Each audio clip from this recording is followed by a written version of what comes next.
Hey guys, welcome to the 7th episode of the Melee Stats podcast featuring returning host Edwin Budding and our new first-time guests, Fire. If you want to give an introduction, tell the people who you are, what you're up with, what you do. What's up, guys? My name is Fire, and I'm a SoCal Puff player. I've created playlists of the battles between all the gods and Leffen, all the way from back in Evo 2007 till Shine 2017, I believe, and I'll be updating them as soon as possible. And yeah, so nice to meet you guys. Cool. And throwing it over to our first topic, I'll throw it over to our regular host who hasn't missed an episode, Edwin. You were out at Pound Underground for the first day, so I'd love to hear what it was like, just firsthand experience before we jump into anything of results and stuff like that. So first off, I want to say it was nice being at a major tournament again. The last one I went to was the Gang. I haven't gone to one since, or I hadn't gone to one since. But I was really impressed by the Xanadu venue. I think they found a really good location at the Laurel, Maryland racetrack. There's a food court nearby. It's a little out of the way in comparison to the rest of DC, and which I think could make it really expensive or time costly to get there. But the venue itself is really good. One thing I really liked is that I don't know if it was officially a dedicated friendlies room, but they had another room in the back of the venue where people went to play friendlies, money match, and just kind of hang out. And then they had the actual venue itself, which is filled with DX racers and filled with all the setups. And there was even a small gathering of chairs for the actual audience. Full disclaimer, I wasn't there on the final day of Pound Underground, but I was there for the first day. I didn't get to the second day in bracket, but we don't have to talk about me being salty. But is there any sort of character that stopped you from getting in the way? Any sort of two-person character that might have impeded your progress in bracket? not to name names or anything. Not to rub it. Yeah. People who know me know I don't like the Marth Ditto, and that my brain shuts off whenever I play Ice Climbers. But as for the tourney itself, I thought it ran pretty well. There's one thing about it that strikes me the wrong way, and we can go into that later for the Melee Stats speed round. But overall, I was just really impressed with the venue, and I think other majors should definitely take note. It was really well organized as far as making sure that friendly setups were there, tournament setups are there. Usually at majors I go to, people always ask oh, is this tournament at any setup that gets passed around? But there was none of that here, and I really liked it. It was generally a pretty good atmosphere too. A lot of talent came out to the event, both old school and documentary talent, which I thought was pretty sick. I was really surprised. I thought Pound Underground was just I guess it still was a bigger regional, but the depth of talent that was there and how exciting it was just to watch on stream, I was pleasantly surprised about how well it ran.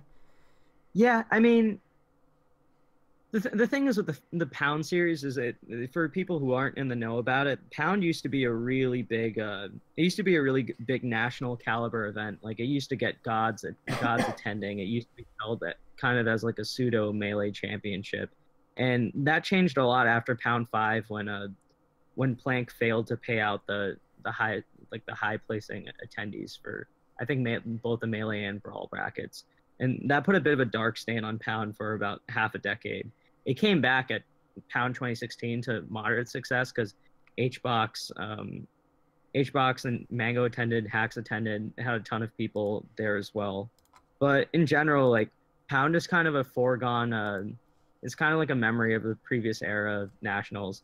And it does make me a little sad that it's not as big as it used to be anymore, but it definitely makes sense given the murky history behind Pound 5 and the tournament organizer not paying out the people at the time. But since then, if it can carve its place in the Melee scene as just a nice East Coast national or Northeast national, I think that's fine too. And I had a good time at this Pound, so I guess that's what counts. Do you, oh yeah, go ahead, Fire. Well, Pound 5 caused a lot of controversy, but we got some golden memes out of it, such as the WWE, Plank, where's my Pound 5 money? Yeah, that's true. And yeah, I agree with Edwin about Pound. It was a very important cornerstone of the scene, and it's no longer as influential, but it has some of my absolute favorite memories. ChuDat, one of my favorite players, won his first national at Pound 2, if I remember correctly. And then Mango's Puff had his run from Pound 3 to Pound 4. That's the timeline, Mango's original reign. So, you know, had quite a mark on the scene. Pound 3 was crucial because, as Mango stated before, if he didn't win that, everyone thought the game was solved. And Pound 4 was the biggest tournament of the time until EVO 2013. So yeah, people forget one of the really big things. So recording was kind of a thing in Melee, and obviously I think a few I think even a few of the older tournaments did technically stream, but not on Twitch or anything. But Pound 4 was really crucial because in addition to streaming, it also brought national talent into the venue. I think Pound 4 is one of the most underratedly important tournaments ever because it established the precedent of like top level streaming. I believe that was VGBC's first stream. Yeah, that was the one where they had the thing before the video where they were like, video game bootcamp maggots. Yeah, before they went to VG bootcamp instead of just video game bootcamp. But but people underrate how important that was, and also just getting all the yeah, and getting all the international talent in the same house. Pound 4 bringing AMSA and Armada. It was the biggest Melee tournament ever for years. Yeah, and storyline-wise, like, people talk about how, oh, Mango's the best, and it was Puff, and then Hungrybox got second with Puff, but people forget that during Genesis 1, there was talk about how well AMSA would do if he came over to the US, because AMSA was like the canon of Europe, you could say. Obviously, it's not exactly the same, but he was the best in that era, and then Mango became good when Armada started becoming the best in Europe. And when people asked Armada how well he would do if he came to Pound or if he came to a tournament, Armada said top 3. AMSA comes to the US and gets top 3, beating Armada. So that was incredible. Yeah, so Pound, cool history behind the series, obviously not as big as it used to be, but just some things to keep in mind. But as far as what the Pound series is today and what Pound Underground was like, I want to bring up one specific storyline and one narrative I've seen a lot of people talk about, and that's obviously how well Zain did at the event. And he pretty much obliterated the entire competition. Against Lod, someone he had a losing record against, historically, he decimated him in both Grand and Winners Finals. And it looked worse over time. That was the impressive part. Yeah, I feel like all that more than just like the Summit hype or whatever, I feel like the hours of grinding with Leffen and Armada, this guy just listened to everything they told him and really added a ton of depth to his gameplay. And I think his punish game was always good. I still think he needs to work on cleaning up his stocks a little faster, but his discipline like today versus what it was even a month ago just looks very different from the visual, from the eye test at least. Yeah, Edwin, what do you say, like, as someone who understands Marth much more than I ever will, what do you think's like the biggest thing that Zain improved, like, on his game, that, like, if we go back and watch a VOD before Summit and we watch a VOD like at Pound Underground or any tournament after Summit, what's the biggest change we're going to, like, you could point out that this is the biggest change Zain made for the positive? Look, Zain at heart is a dash dancer, and he's a pivot grabber by the corner of the stage. And that's really good. And it's really good to mix that up with crouching every now and then. But sometimes you gotta swing the sword, and sometimes you have to engage with opponents on less than favorable terms. Yeah, and you know, it was easy to discount him as a Spacey Slayer, like flavor of the month in the past, but he looks really solid across a lot of matchups, and including ones that he wasn't always good in. And the fact that he's shown clear improvement in them, I think speaks miles to how much better his game has gotten. I think it's interesting that he was even known as a Spacey Slayer though, because he always was pretty good against Puff, right? It's his favorite matchup from what I understand. And that's one of his favorite. I think it's his first or second favorite matchup. Exactly. And then his first big win was against Plup, right? At Big House 6. Yeah, it was against the Sheik, yeah.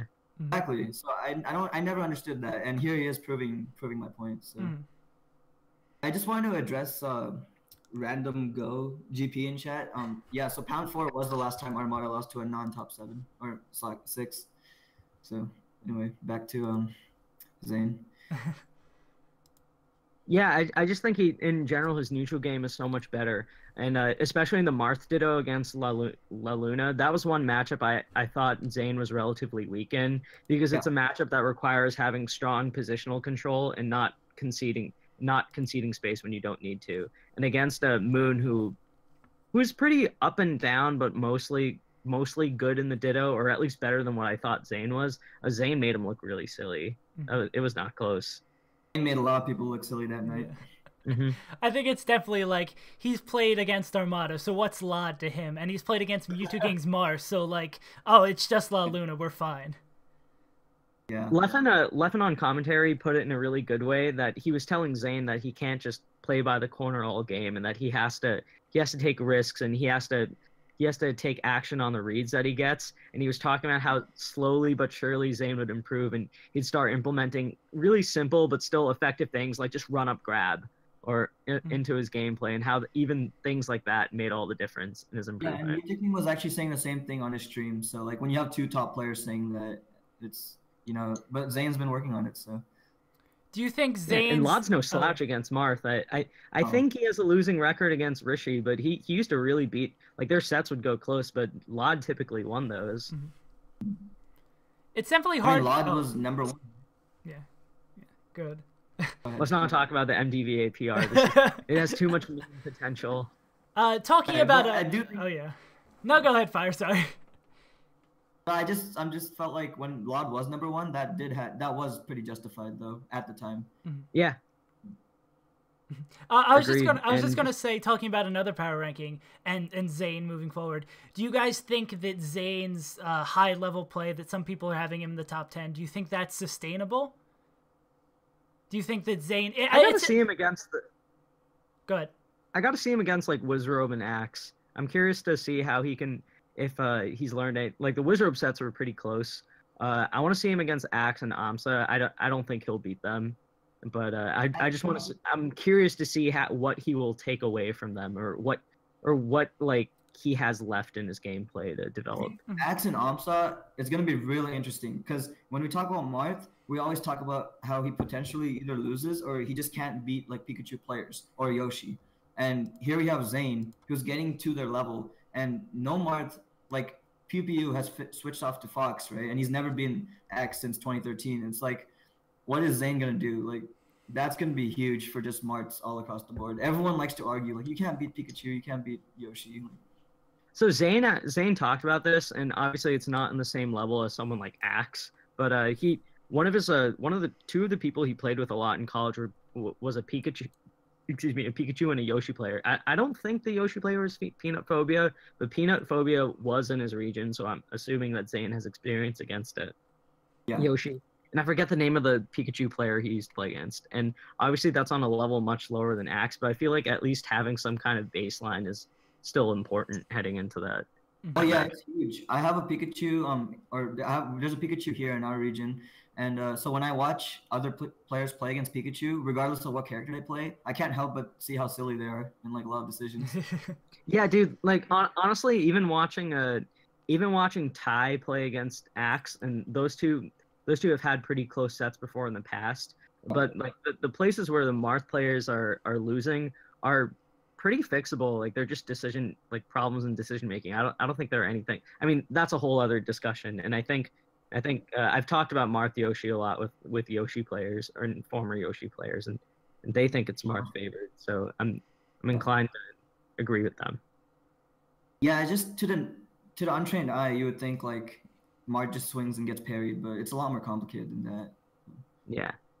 Again, I guess that's a different discussion, but I think we agree on the base point, which is that even if he has little to no shot of winning those matchups when he plays them, it would be interesting to see what he takes away from them, and also like just as viewers, like, oh, like this is where he's losing. What solution will Zayn come up for this situation when it appears when they play again? I also want to see him against Falcon again. Well, when was the last time we saw him against Falcon? I believe he had a really close set with full bloom. He got in Smuckers at the gang. Oh yeah, he did play with Zed Full Bloom.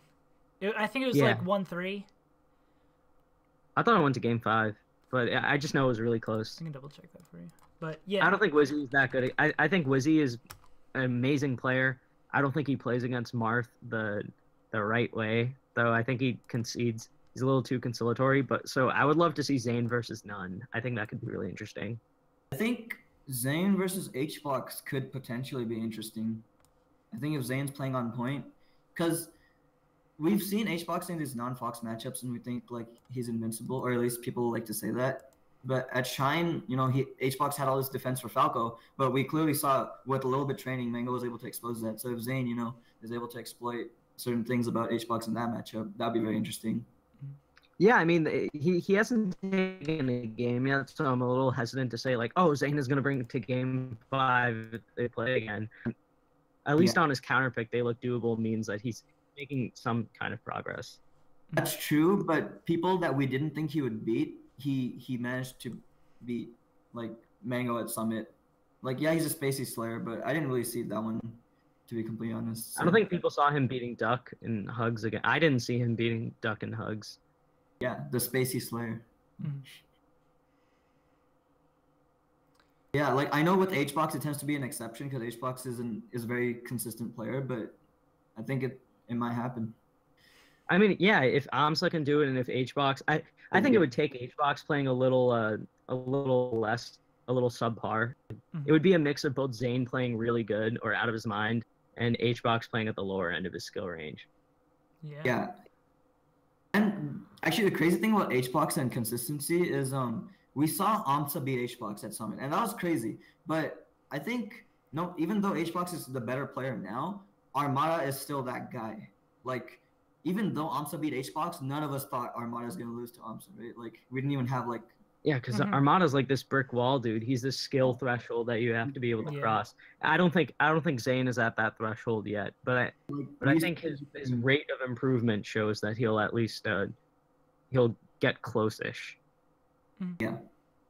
Against the Peach, I saw those two play before Summit, and even though their Summit set didn't show it, Zain actually struggled a lot more with Armada's Fox heading up into Summit. Some of those games are really hard to watch because Armada he'd either relentlessly camp him on top platform or just dash dance endlessly and never commit, or he would just chase Zain down and destroy him off one opening. The way Armada uses platforms, the first time I saw this was Apex 2015 when he played Grands, and the way he plays against Marth, he makes Marth, because Marth is good against against Fox because he can challenge Fox's range, right? But the way Armada he exposes Marth by like going onto those platforms and making the Marth overextend. It's something I don't see too often in that matchup. Yeah, I don't think it works too well against MutiKing for the most part because MutiKing because he knows that situation pretty well. But right. But I think definitely versus someone like Zain, at least heading into Summit, I saw that gave him a lot more trouble than Armada's Peach, which I was not expecting. Yeah. Although, to be fair, heading into Summit, I thought Armada would whoop him with either character. So I guess it exceeds my expectations. Yeah, and like Armada in general, right? Like for AMSA too, and Zain and AMSA both. Like just people that, if they manage to beat HBox, which is incredible accomplishment, they're probably not beating Armada. Like he's just that brick wall, like you said. I do. This kind of makes me think of something I want to ask you guys. I wrote about this earlier, but what do you think of the idea of Summit as a training experience for people to get better in? Do you think that, like, obviously the act, I don't think anyone would argue that going to Summit hurts someone. Like, I think it definitely helps someone develop as a player. But how would you measure the success rate of people who have gone to Summit and what they've gained from it? In terms of just gameplay. Like, how do you measure that sort of thing, you know?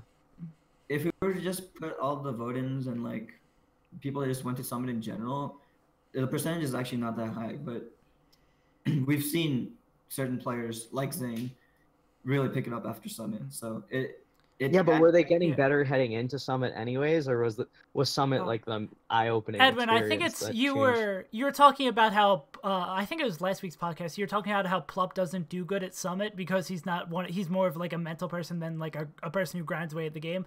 I think the people who improve the most at Summit are people who really good at like grinding away the game. I think Zain's one of those people. Like how you were saying earlier with Leffen that Zain, when he was playing against Leffen, like got better like every single game. Like he makes those gradual improvements by playing a lot. So I think that he practiced with Leffen. He said some ridiculous amount in the interview at Pound. Mm-hmm. So I think, dude, I just wonder, like, that is a separate point. I do sometimes wonder, like who are the people that really got better after being voted into Summit? Swedish, Crush, Zain, S2J. Yeah. Does S2J count as someone that got that much better? I think he does, right?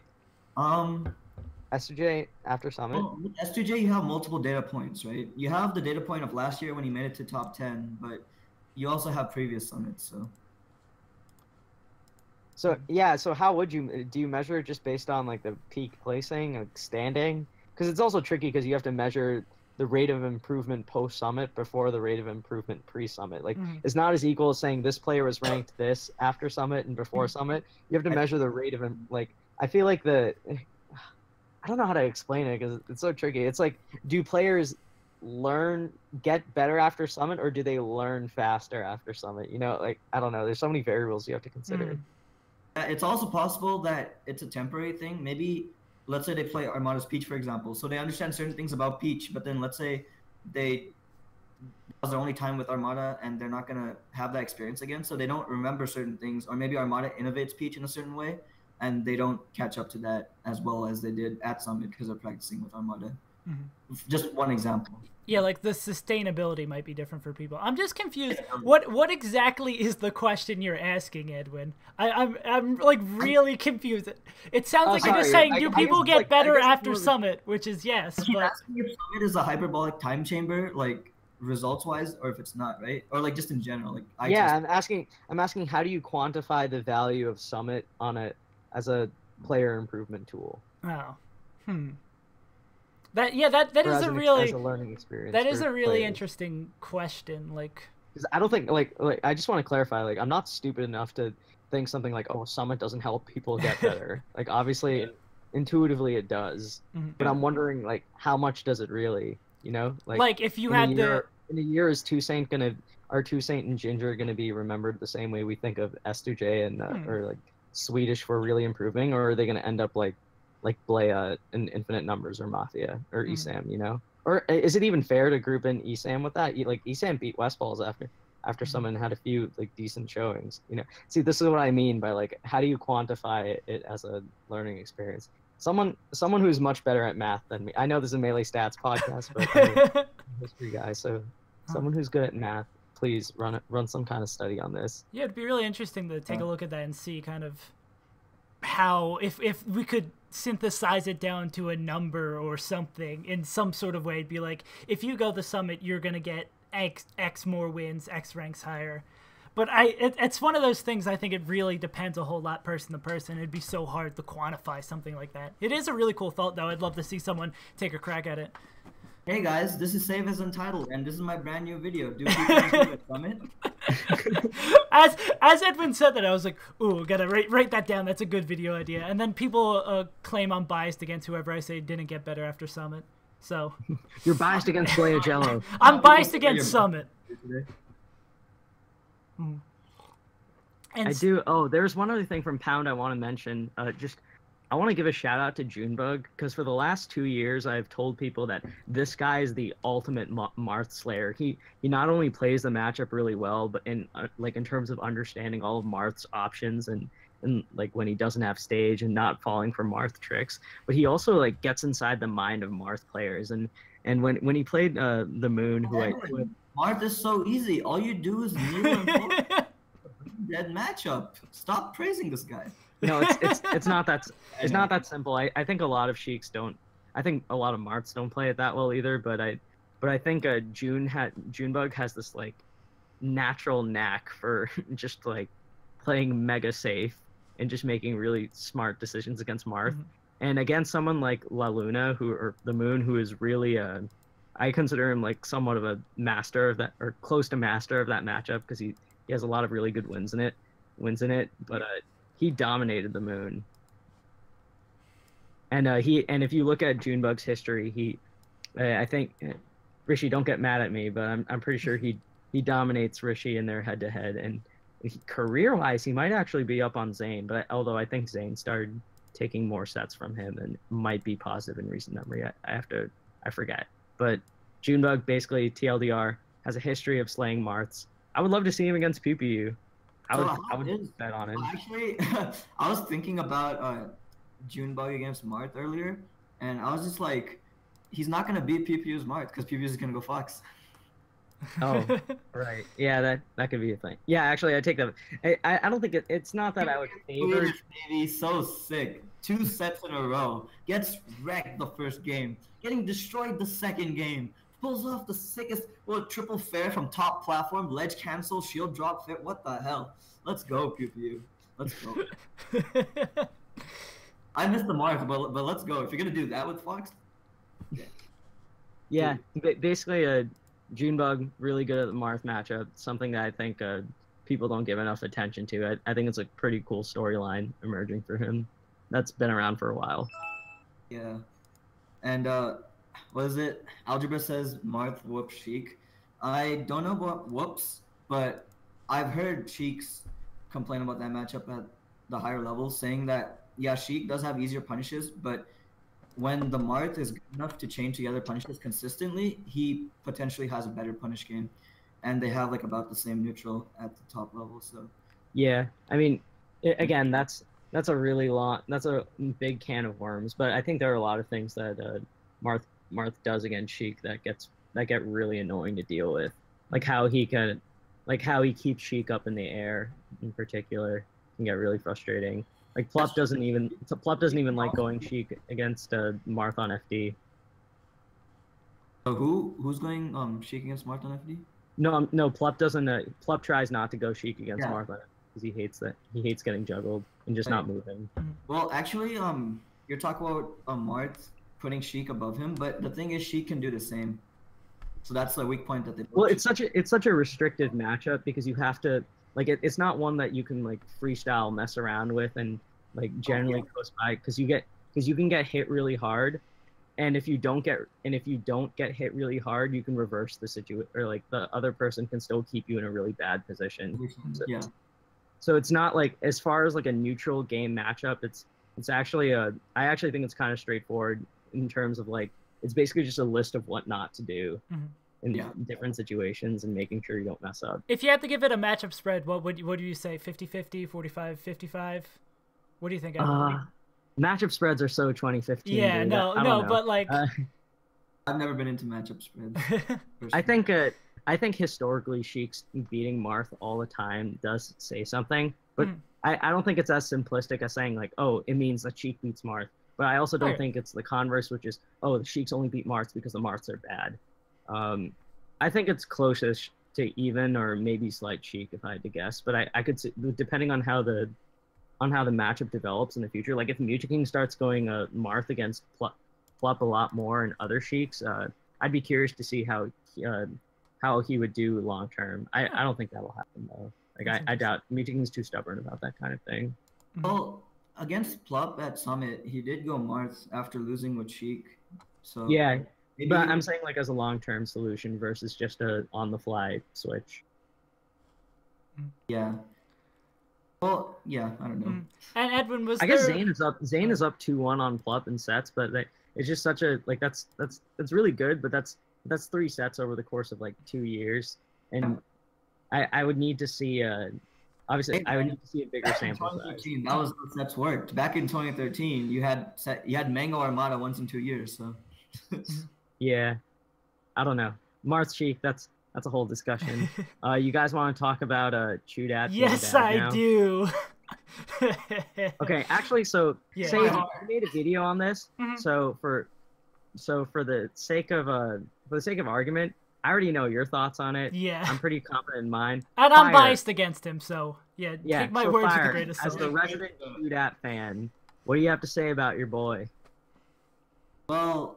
What exactly are we talking about here? Just his fall? Yeah, what's up with him? What do you think the problem is? I don't want to say anything guaranteed about this, but it does seem like a lot of it's mental, because if we watch him during doubles, he still has that ChuDat special in over him. a Like decade, ChuDat he can still accomplish like incredible things in the neutral. But honestly, like, so the set with Milkman, right? Milkman won that, but Milkman has a positive record on Chu in general. Yet Chu was outplaying him until he started choking. I know choking is part of like you should not choke to win. Like it's part of being a good player. But in terms of the neutral game and like the eye test, like I feel like he still has it somewhat.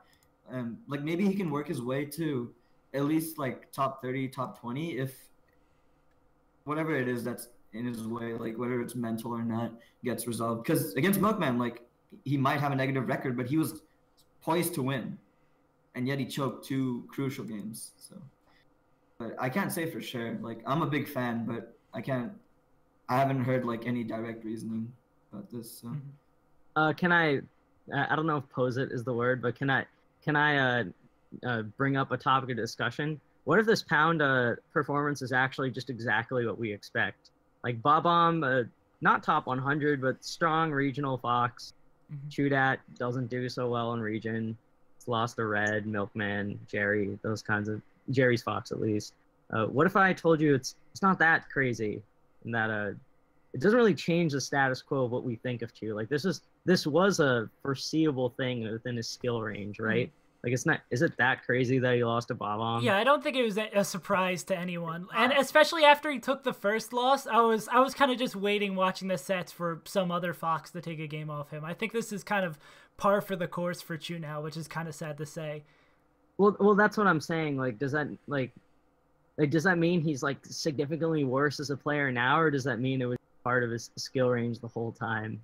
Or not like last year, but was it part of his skill range for the year? This whole thing is very ambiguous, but when he was top 7, people like to say, oh, he wasn't consistent. No, those few months till May, till Royal Flush, he was actually pretty darn consistent. And I think if he went to locals, I know he didn't go to that many, I'm pretty sure he would have like beat almost all of them. Are you sure? Because he went to one like that January around when he was getting really good, and he lost to Rishi.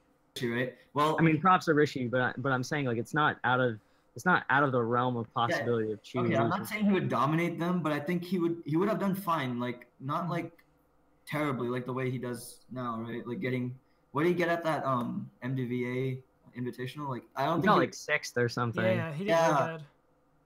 I don't think he would do that bad. The thing is, a lot of his sets with these people that have his number, he actually challenges them. They end up winning a lot of the time, but he challenges them. And if you think about his skill, like beginning of 2017, I think he's edging out those wins.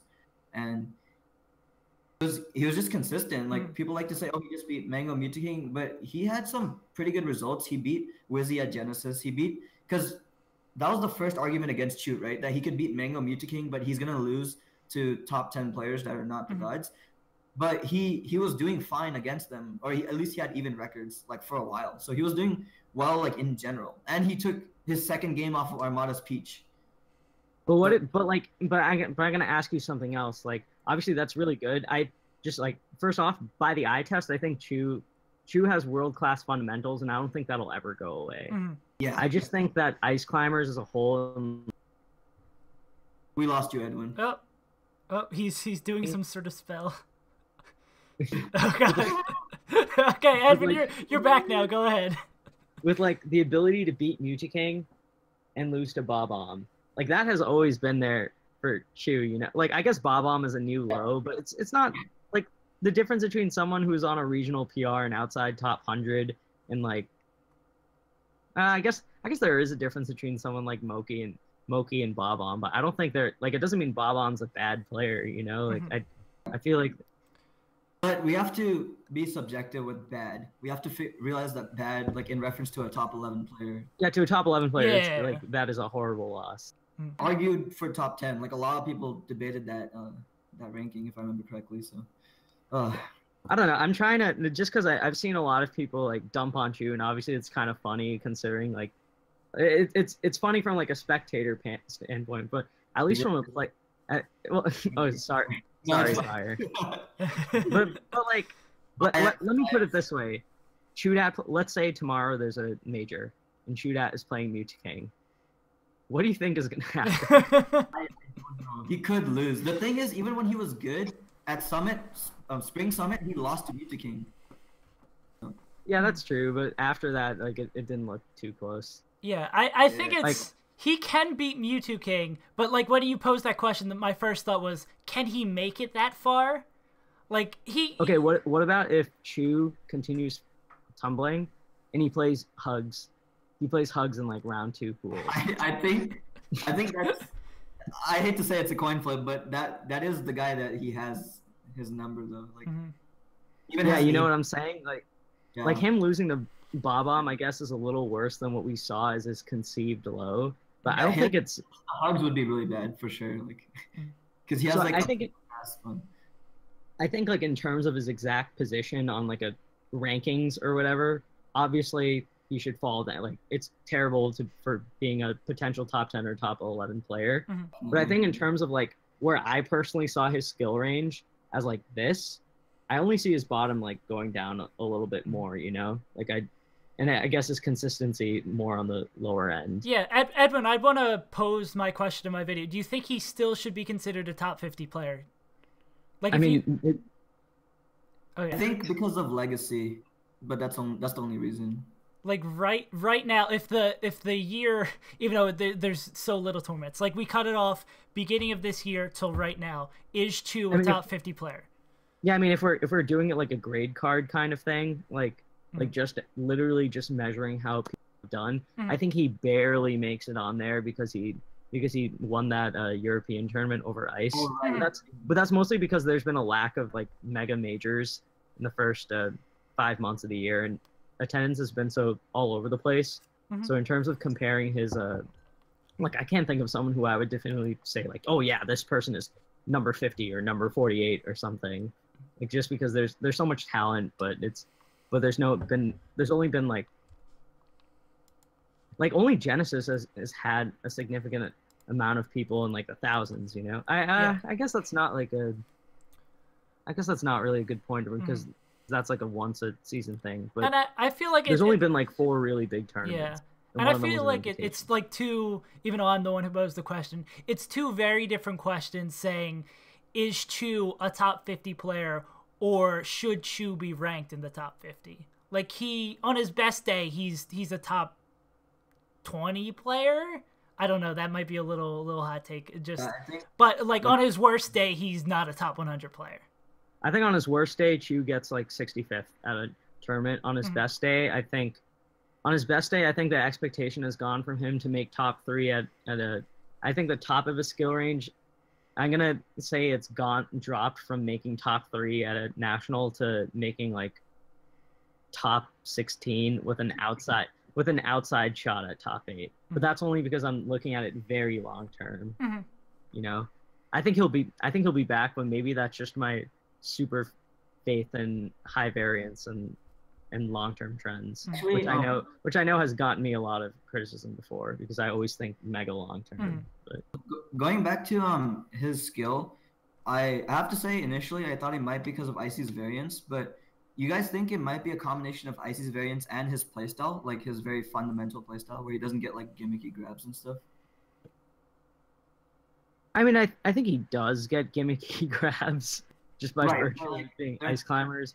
I feel like they're not like this kid setups. This kid, like, it feels like his game's around the wobble, but then like Chu's been around for a long time. Like he used to beat Hungrybox without wobbling, so like he has, like... No, Chu has rock solid, like he has world-class fundamentals that like that I don't think that changes. I just think what you need in order to be consistent today, like so much of the metagame is based around execution and like based around okay, like, that makes sense. He's not that consistent with execution.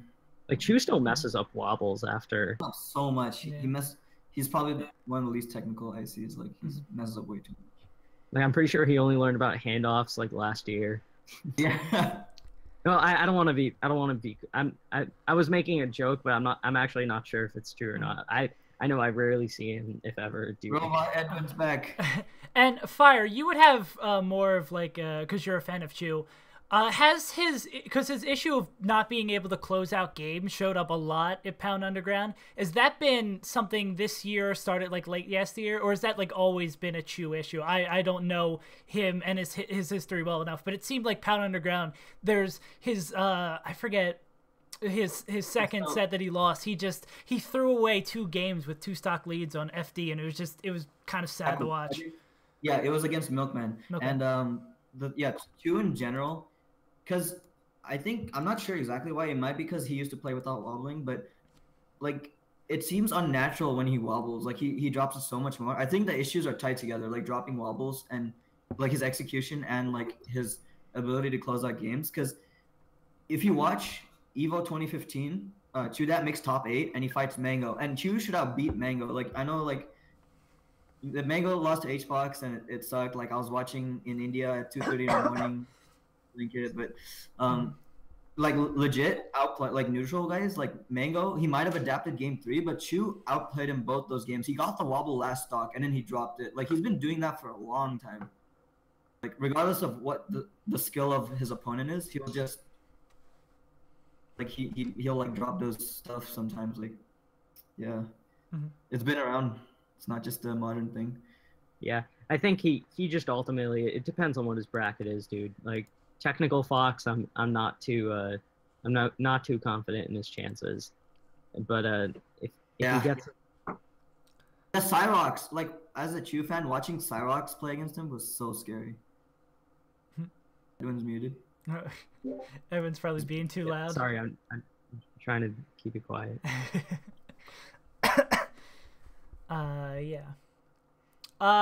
Do you have any sort of closing remarks, Fire, on Chu? Any for like his long term? What do you see the rest of his 2018 looking like?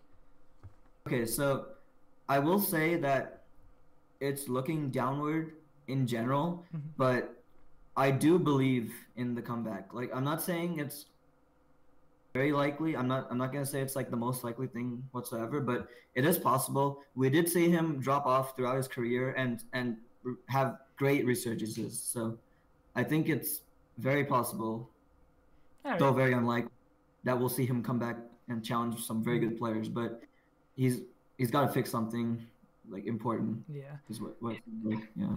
It's funny because I was just about to nicely transition over. Oh, he's back. Edwin, are you good to give some sort of hand signal? Blink twice if you're okay. Okay, so my granddad literally just wanted to check to make sure I was in my room. That was it.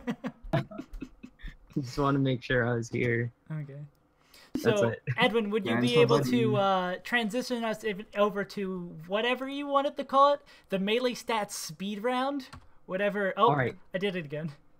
Okay, yeah, go ahead. This is gonna be the Melee Stats speed round. So I'm gonna put up 5 questions for you guys, and they're gonna be in different formats, and you gotta answer them in like a minute, which I am totally just keeping track of right now. Okay. You have a minute to answer it? Yeah. Okay. So the first question I'm gonna ask you guys is pick one: iBDW or Cal. Go. Who's taking it first? Yeah, Fire, you go first. I need to think about my choice. iBDW, but I'm a little biased to be completely honest. But yeah, I'll go with Cody. You gotta explain your opinion. You can't just be like the typical Reddit commenter and be like, I think Mewtwo King's #2 and not explain it. Well, no, I thought it was just speed round. I thought it was just like say an answer and you're done. Like the way that Taffel and Blur do it. But I didn't know you're going to it. Well, so. Okay, we're at 30 seconds right now, so quickly. Okay. I think iBDW because I think it's very possible it could be Cal. Like we just haven't seen much of him, but iBDW's been traveling and doing work. So. 45 seconds. Okay, save. Go. Yeah, I'd say iBDW. Cal, it seems like since his big ol' flash in the pan, Gods and Gatekeepers, he was there. We haven't seen anything big from him yet, and iBW has been solid. So Okay, guys, that's been a minute. Okay, we're gonna go into buy or sell. Round robin at majors in 2018, or no? Yes or no? Again? Round robin at majors in 2018. Yes or no? 400 entrant with a Juggleguy level TO. Yes. I think it's good for people getting to play more high-level matches. Apparently, you have some qualms with the format that I'd love to hear after this fast section that I don't remember. But to get more people playing, I'd say yes. Yeah, go for it. I do think it's great for getting people to play more matches. Like, yeah, you could have other friendly incentives, but these are bracket matches. They impact, like, I know you can throw, but you can always throw, like, no matter what. Obviously, you have a higher chance of throwing, but round robin's great. You know, just, yeah. RR, baby. Keep them coming, Edwin. Okay, well, there's technically 5 seconds, or like 3 seconds left, so we're just gonna go on to the third one. Number of characters better than ice climbers. Go. I need to look at a tier list. I need to look at how many characters in the game. Fox, Falco, Sheik, Marth, Puff, Captain Falcon, Samus? Luigi. What was that? Say? Samus? Samus. Wait, did I say Sheik? Well, if we're saying Samus, we have to say Dr. You said Mario. 7 characters better. Because Dr. Mario is better than Samus. Mario and Doc are actually not bad against Ices either. Like, they're like pretty good against Ices. But I don't think Ices are that bad. Ices have an infinite. They have a grab and kill move. Wait, hold on. So what's your answer? So what are both of your answers? 10. Without thinking about it, 8 sounds like a good number. 10. Okay. And all right, you guys have like 8 more seconds. Anything else you want to say? Yeah, like they have an infinite, so they're good. But matchup-wise, like just theoretically, like how they get opened up, I think they're not there. Okay, excellent. So now that the third minute is done, what is likelier? Does UCF cause phantoms, or does Meteoric drop Sheik entirely long term? Neither of them are true, and neither of them are going to happen. What a question. No, you have to pick one. I don't want to. I think it's more likely that UCF causes phantoms, because I was actually talking to Moon about this, and like... No. Don't justify it. I'm a computer science major. Like, programming causes bugs. Like you never know. It's unlikely, but it's possible. Like, look, you think he's gonna drop Sheik? That's so sad. That's so sad, because you're right. Meteoric Y. Okay, so wait, say what's your answer? It's UCF causing phantoms, because Meteoric is stubborn, and I hate him because I'm biased against him. Meteoric 3-0 Mango with Sheik, guys. That was 4 years ago. No, Jason Zimmerman. All right, so we're gonna go to the fifth one. Put a number to it. What's the percentage that MDVA beats SoCal on 5v5 crews? 2060. 2060? Yeah, I think SoCal. Oh, no mango, by the way. Oh, okay. I think honestly it could be 50-50, but yeah, honestly 50-50. I have to say, like. But SoCal, actually, I'd give SoCal the slight edge because SoCal's really clutch. They're just really clutch, even if they win. 60-40. That seems like a good matchup spread. I'd say 55. Unless, like, well, it depends. Like, Westballz needs to be inside me, and what else? Like, we need, Lucky needs to play on fire too. And Wait, you said Westballz needs to be what? Yeah. Me, fire. Oh, so you did say that. Oh my god. Yeah. Just like the way it came across, definitely a little suggestive. Yeah. Alright. Okay, that's the end of the speed round. And I want to let you guys know, just so you know, the reason I had the speed round is because I was actually grading you guys based on how your answers were. And there was a specific reason I asked 5. And it was because I wanted to see who would come out in the best of 5. So for the first round, both of you agreed that it was iBDW, but I like Fire's explanation more. So I chose Fire for that one. Am I gonna get 3-0'd? I'm gonna get 3-0'd. For iBDW or Cal. The second one, I actually really disagreed with both of you, but I liked Fire's explanation more for that because he spoke more about that. So Fire is up 2-0, but wait for it. So put a number to it. Character is better than Ice Climbers. Save said 8 sounded like a good number. And Fire said 10. I like Fire's pessimism towards Ice Climbers, but I actually agree with Save more. So Save got 1 in there. So now it's 2-1 Fire. Reverse 3-0? No, for the fourth one, for UCF causing phantoms or Meteoric dropping Sheik entirely, I was extremely disappointed with both of your responses and considered honestly giving it to no one. But I chose to give it to Save for one reason specifically, and it was because Fire talked to Moon about the subject and actually listened to his opinion on it. I had that opinion before, okay? We take those. This is not helping you, dude. I might actually subtract points from you. so it's 2-2 now.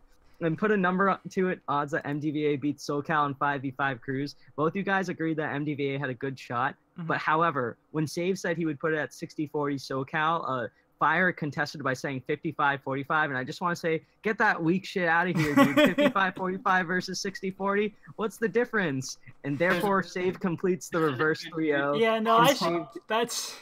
Fire should have won. And Save is the first champion of the Melee Stats. This is so lame. Wow, what a dumb judge.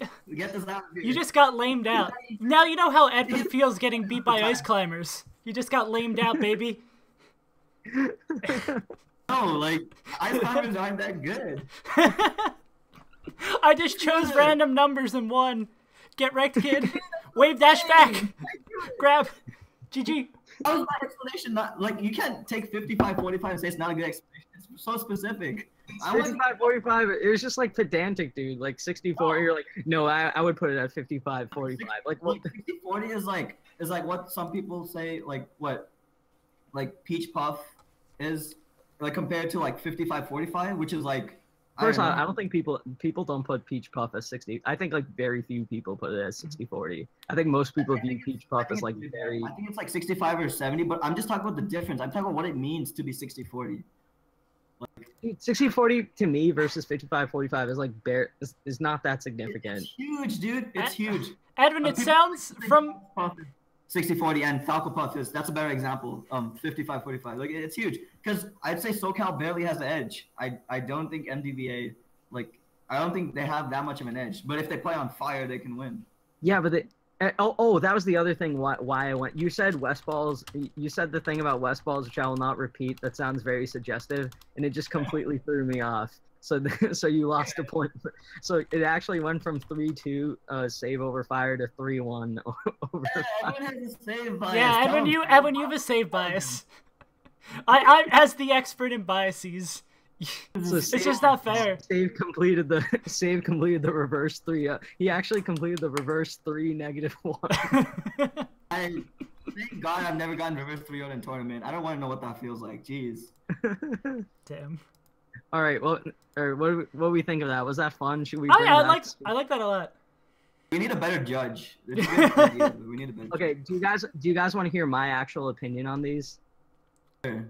Or no? So I went with iBDW just because Cal's kind of dropped off a little bit, and I really like how iBDW's just improved over the last 2 years. He didn't get the same kind of like recognition as Cal did when he won Gods and Gatekeepers, but iBDW is like one of the, at least based on what I've read about and what I've talked to people about, he's one of like the hardest working people out of the up and come.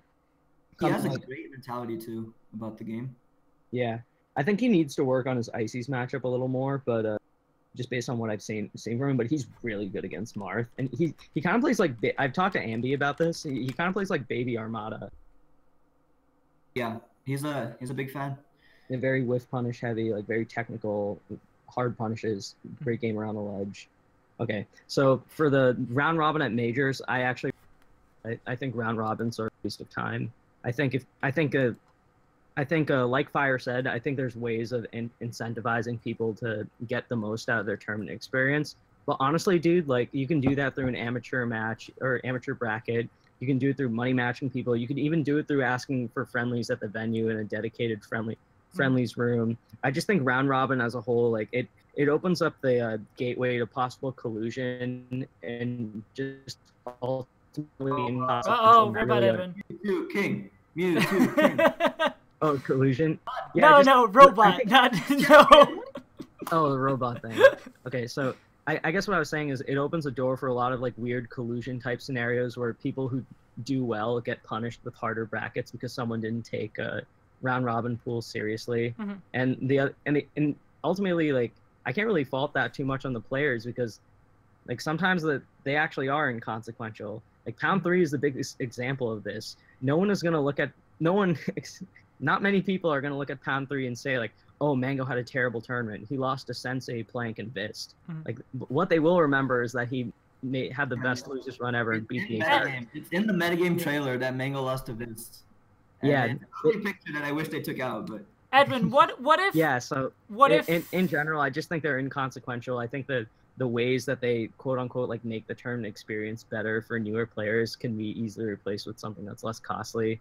And I think that it opens the door for collusion in a lot of just weird bracket scenarios. Edwin, I think I see what you mean after Summit, especially with Mango's performance as a good example, where he like did incredible in the round robin, but it ultimately didn't matter and it didn't show in his placing. So yeah. For the put a number to a character is better than Ice Climbers. I think Save wanted to say something. Oh yeah. So Fire, I liked your pessimism, but I think there are 8 climbers better than that was closer to my opinion. So I went with Saves. Likelier UCF causes Phantoms or Meteoric drops Sheik entirely. I think there's like no chance it would be so funny if that ended up being true. Oh my God. But I'm like extremely confident that it doesn't do it. And Meteoric has flirted around with the idea of doing all Marth tourneys like based on sub goals. So, and given that people have gotten better at dealing with the Sheik, and he's openly talked about like, oh, I wish I could replace Sheik with Puff so many times, or just like learning different matchups. I could see that as a lot more likely. Mm-hmm. Oh yeah, and put a number.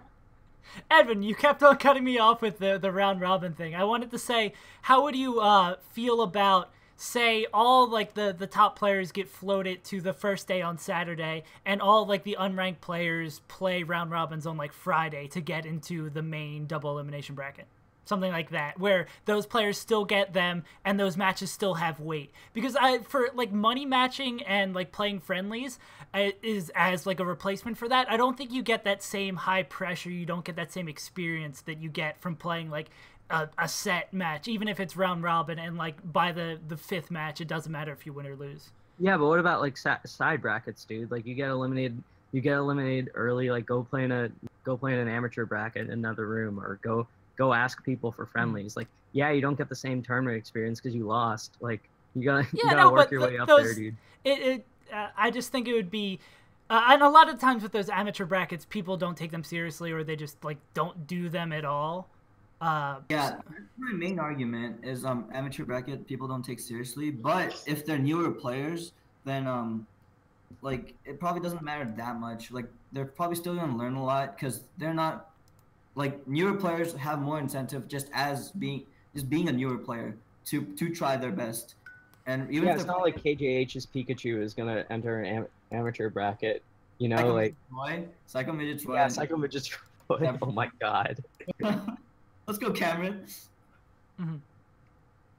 Oh yeah, and so Edwin, I just wanted to get my word in because I kept on trying, and you were like, sorry, no, we gotta go, we gotta get the speed going. No, it's fine.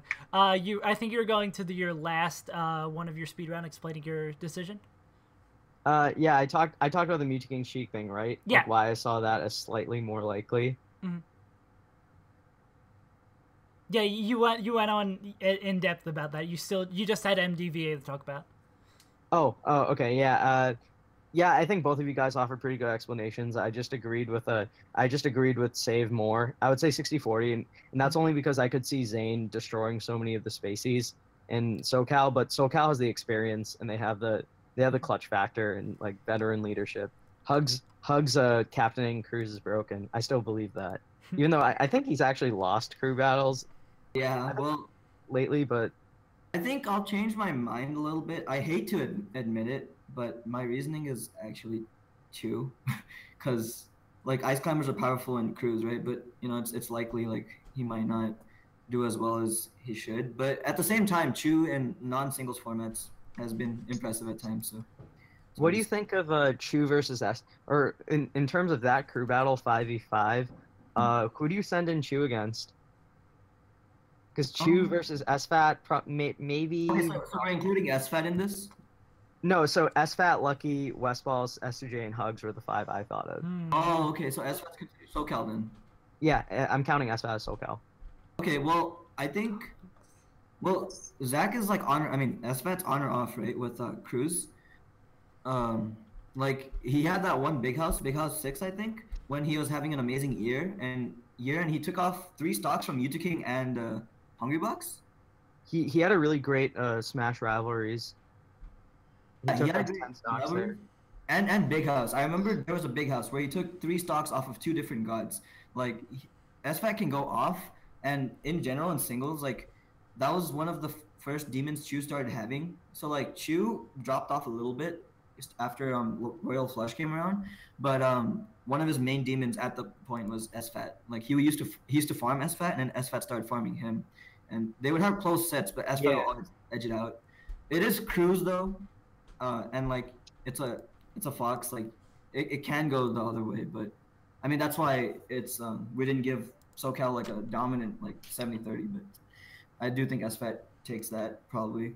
But I think a Milkman would be really good if SoCal had Army as a potential. Milkman would be really good. But then they would just put in West or something and just take care of them.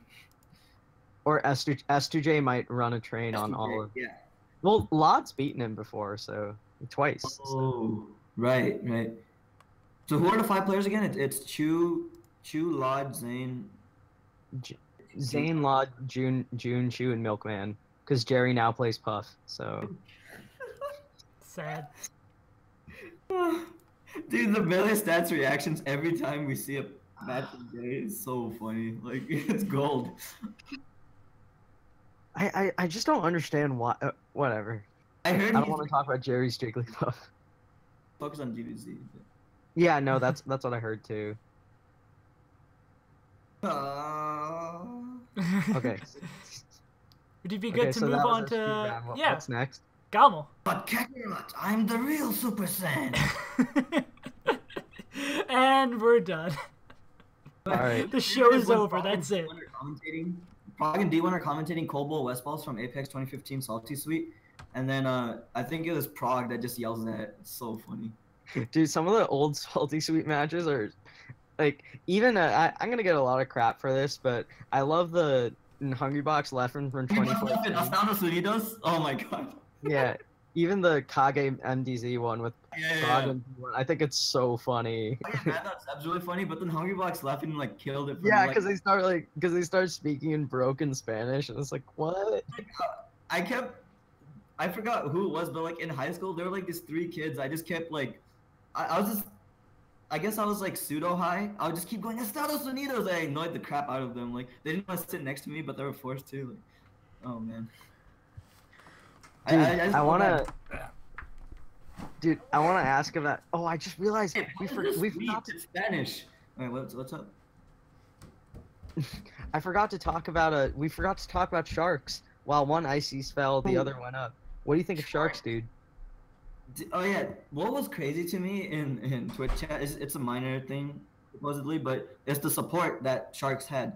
Because if you saw Twitch chat during Sharkz versus HT, it was the classic like Resident Sleepers and Ices hate. And then if you saw during top 8, like North Carolina had his back. They're spamming Shark it up, like they're going crazy. But, yeah, is there anything you noticed about his play in particular that stands out? I don't really have anything to say to him other. I don't have anything. I feel like it's modern Ices. Like, yeah, I don't know. I didn't have anything in particular. I think I need to watch him more. Because, like, Army, for example, is a modern Ices, but he has a lot of things that stand out about him. He does certain, like, he capitalizes on habits that players tend to have. Like, shoutouts to Wero, player from Temecula on the come up, but Wero's known for the Wero, which is just hopping on a top platform grabbing, because people just like to jump up there when Ices are invincible. And oh yeah, dude, I was gonna say Army in between stocks, he'll just like stand there because he knows you're gonna. He catches careless movements. It's sick. It feels so good to get that read. I've gotten rest just by following people to the top platform. It's so funny. Like, and a grab is so much safer too. Yeah, dude. I wonder where I would rank Sharkz on the year. It's hard to say, right? This is one tournament. Yeah, what has Sharkz done besides Pound Underground? Yeah, exactly. I think he's gonna be around where he is normally, but if he keeps this up, then we can we'll definitely see a rise for Sharkz. All right. So we ready to talk about some GOML? Make some bold predictions again? Yeah, let me just take a look. Do you guys want to talk doubles or no? I feel like we never talk about doubles here, but that's honestly because I do not care about doubles outside of top level I am doubles. right there with you. I don't. Real quick. Okay. Like what do you call it? Doubles at Pound Underground. It was pretty sick. Chew. Yeah. No, okay. So that is one thing I'll say. I think a doubles grand finals is really good. Like I thought Chew played phenomenal. I was talking about grands with Chew and Hat versus. Yeah, losers finals was incredible too. So Chew and Hat were playing Rishi and Lod, and it was incredible. Like aside from the Chillin bias, which was actually kind of funny because we all knew Chillin was wasted, but yeah, like, he just kept talking about Chew. DJ Nintendo was trying to that, but anyway, like the set itself was incredible. Like you could tell Chew has a lot of trouble with Peach, and he made adaptations. Hat played along. He covered up for Chew the way he should have, and they mixed up who they were going after, and soon enough they separated Lod and Rishi, and they got some clutch plays and they won the set. It was incredible. Like I don't remember too many details other than like the general gameplay, but it was really sick. I think that's an underrated set. People talk about grands, but that was incredible. I think Kaon and Darktooth's run is really cool, and the story of how like they played in Long Island together and came to game 2 of this tournament as a 7 seed and beat everyone. It's pretty dope as well.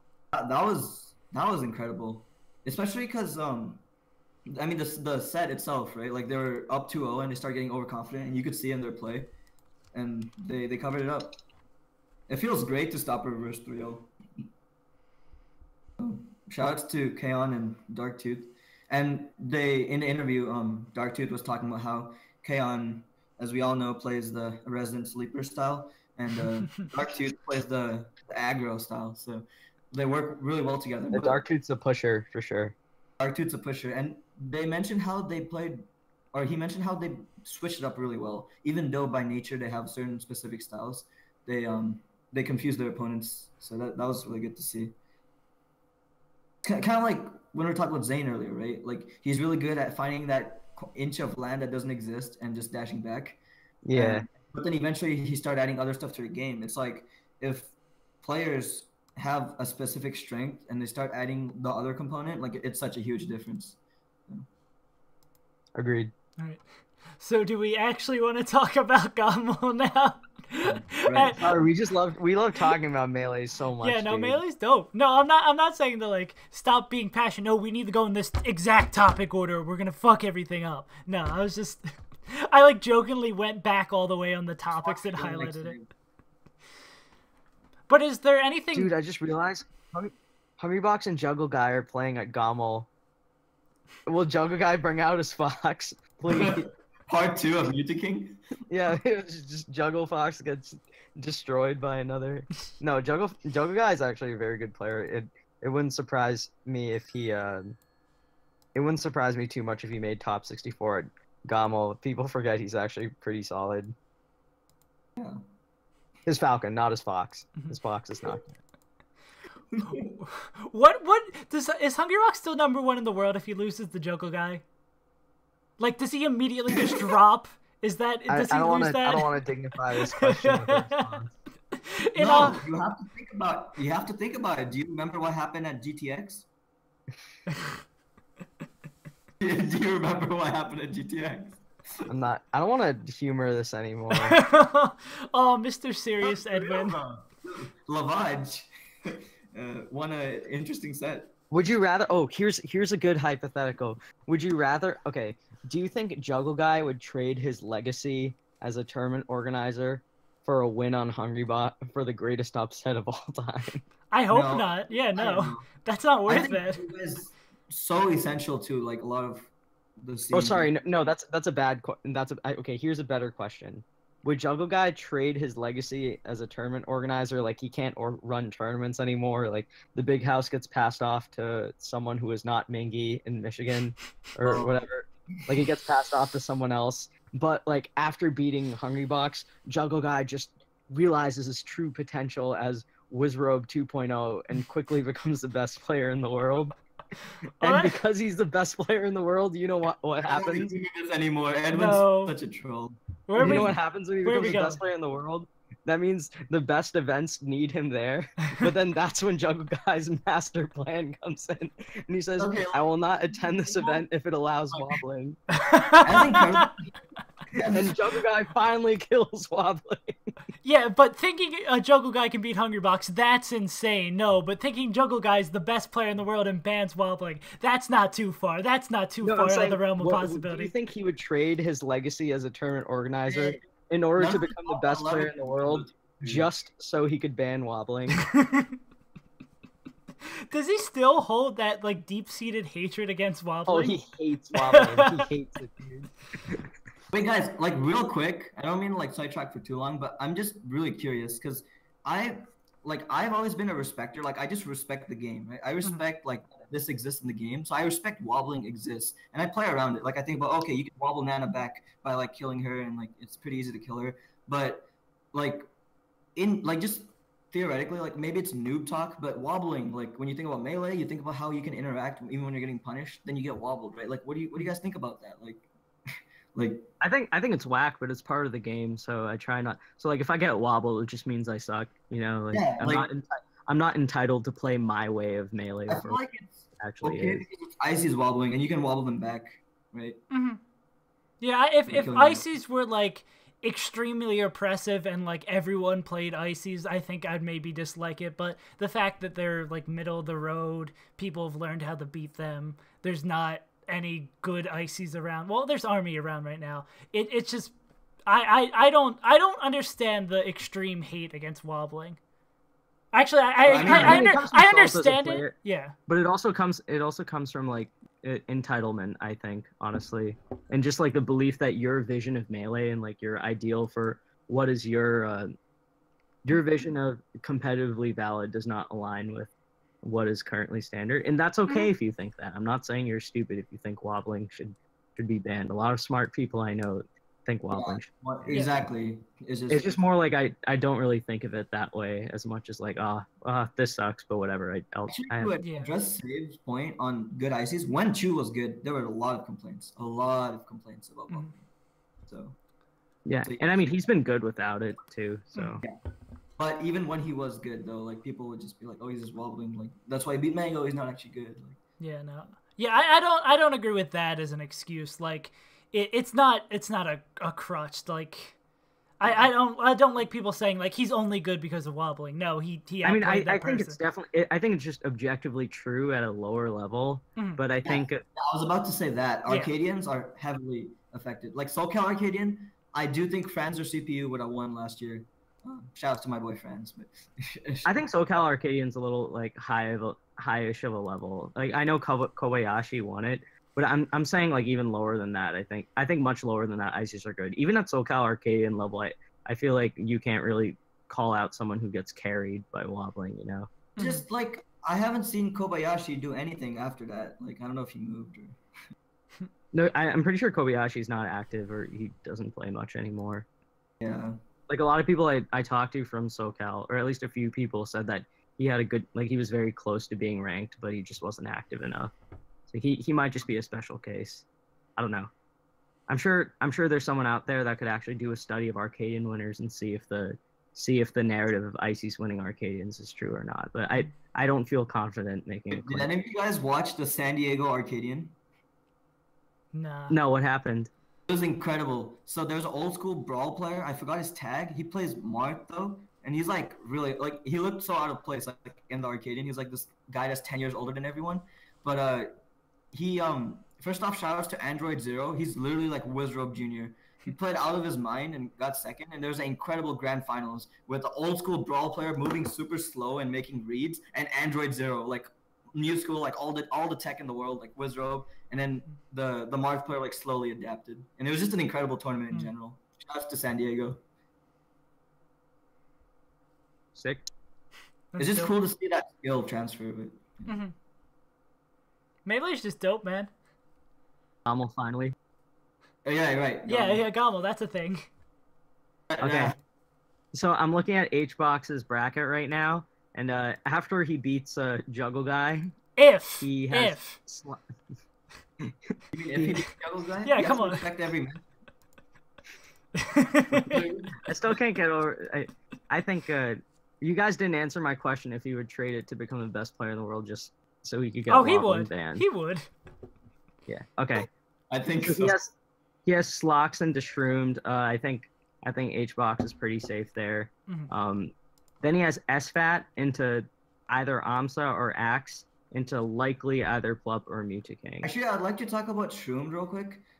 There's so many sets where, like, don't get me wrong, I think HBox is gonna win, and it's probably gonna be solid. But so many sets that Shroomed just barely lose. Shroomed and Swedish both. Yeah, like, yeah. Shroomed has actually had really close with sets with HBox. He's even like won game ones and stuff. Yeah, Swedish did a miss input dash attack, and he just lost the set. Like, he didn't even mean to do that dash attack, and it was game 5 last stock.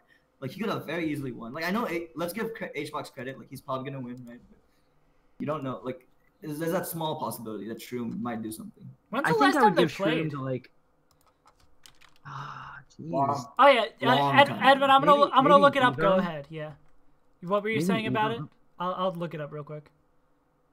I think I would give Shroomed like a 5% shot, maybe. Something that sounds right. Sounds about right. Mm-hmm. Maybe is that a little low? Because 5% shot is like, I think if they play 20 sets, HBox wins 19 of them. I'm more open to other people beating Hungrybox since AMSA won. Like that I did not expect that to happen at all. So I don't think that Hungrybox is getting worse by any means. I just think the realm of possibility is a little bit bigger than a lot of people thought. Dude, his HBox is first not playing his best. Do you think his first match in top 64 is either against Slox or Sharkz? So let's say like Sharkz beats Slox, which is not unexpected, or not too unexpected. I would favor Slox, but if he plays Sharkz into Shroomed, into SFAT, into AMSA, like that's actually a crazy amount of character variety for top 64, right? Or before winners finals, right? Real quick, do you guys want to know Shroom and Hungrybox's all-time head-to-head? Oh, it's not going to be pretty. It's 0-11.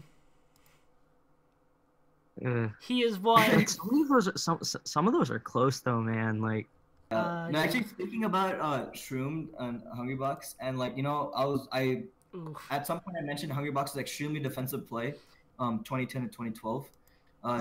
There's like an old Smashboards post where Shroomed is just complaining about Hungrybox and just saying like they're not skilled, they just camped. Like, you gotta love old school Smashboards, man. Dude, have you read the old Facebook thread? And I forget if it's NorCal Melee or something else where Shroomed, I'm not gonna repeat the same kind of language he used, but he talks about Armada in HBox at Apex 2012 killing the metagame.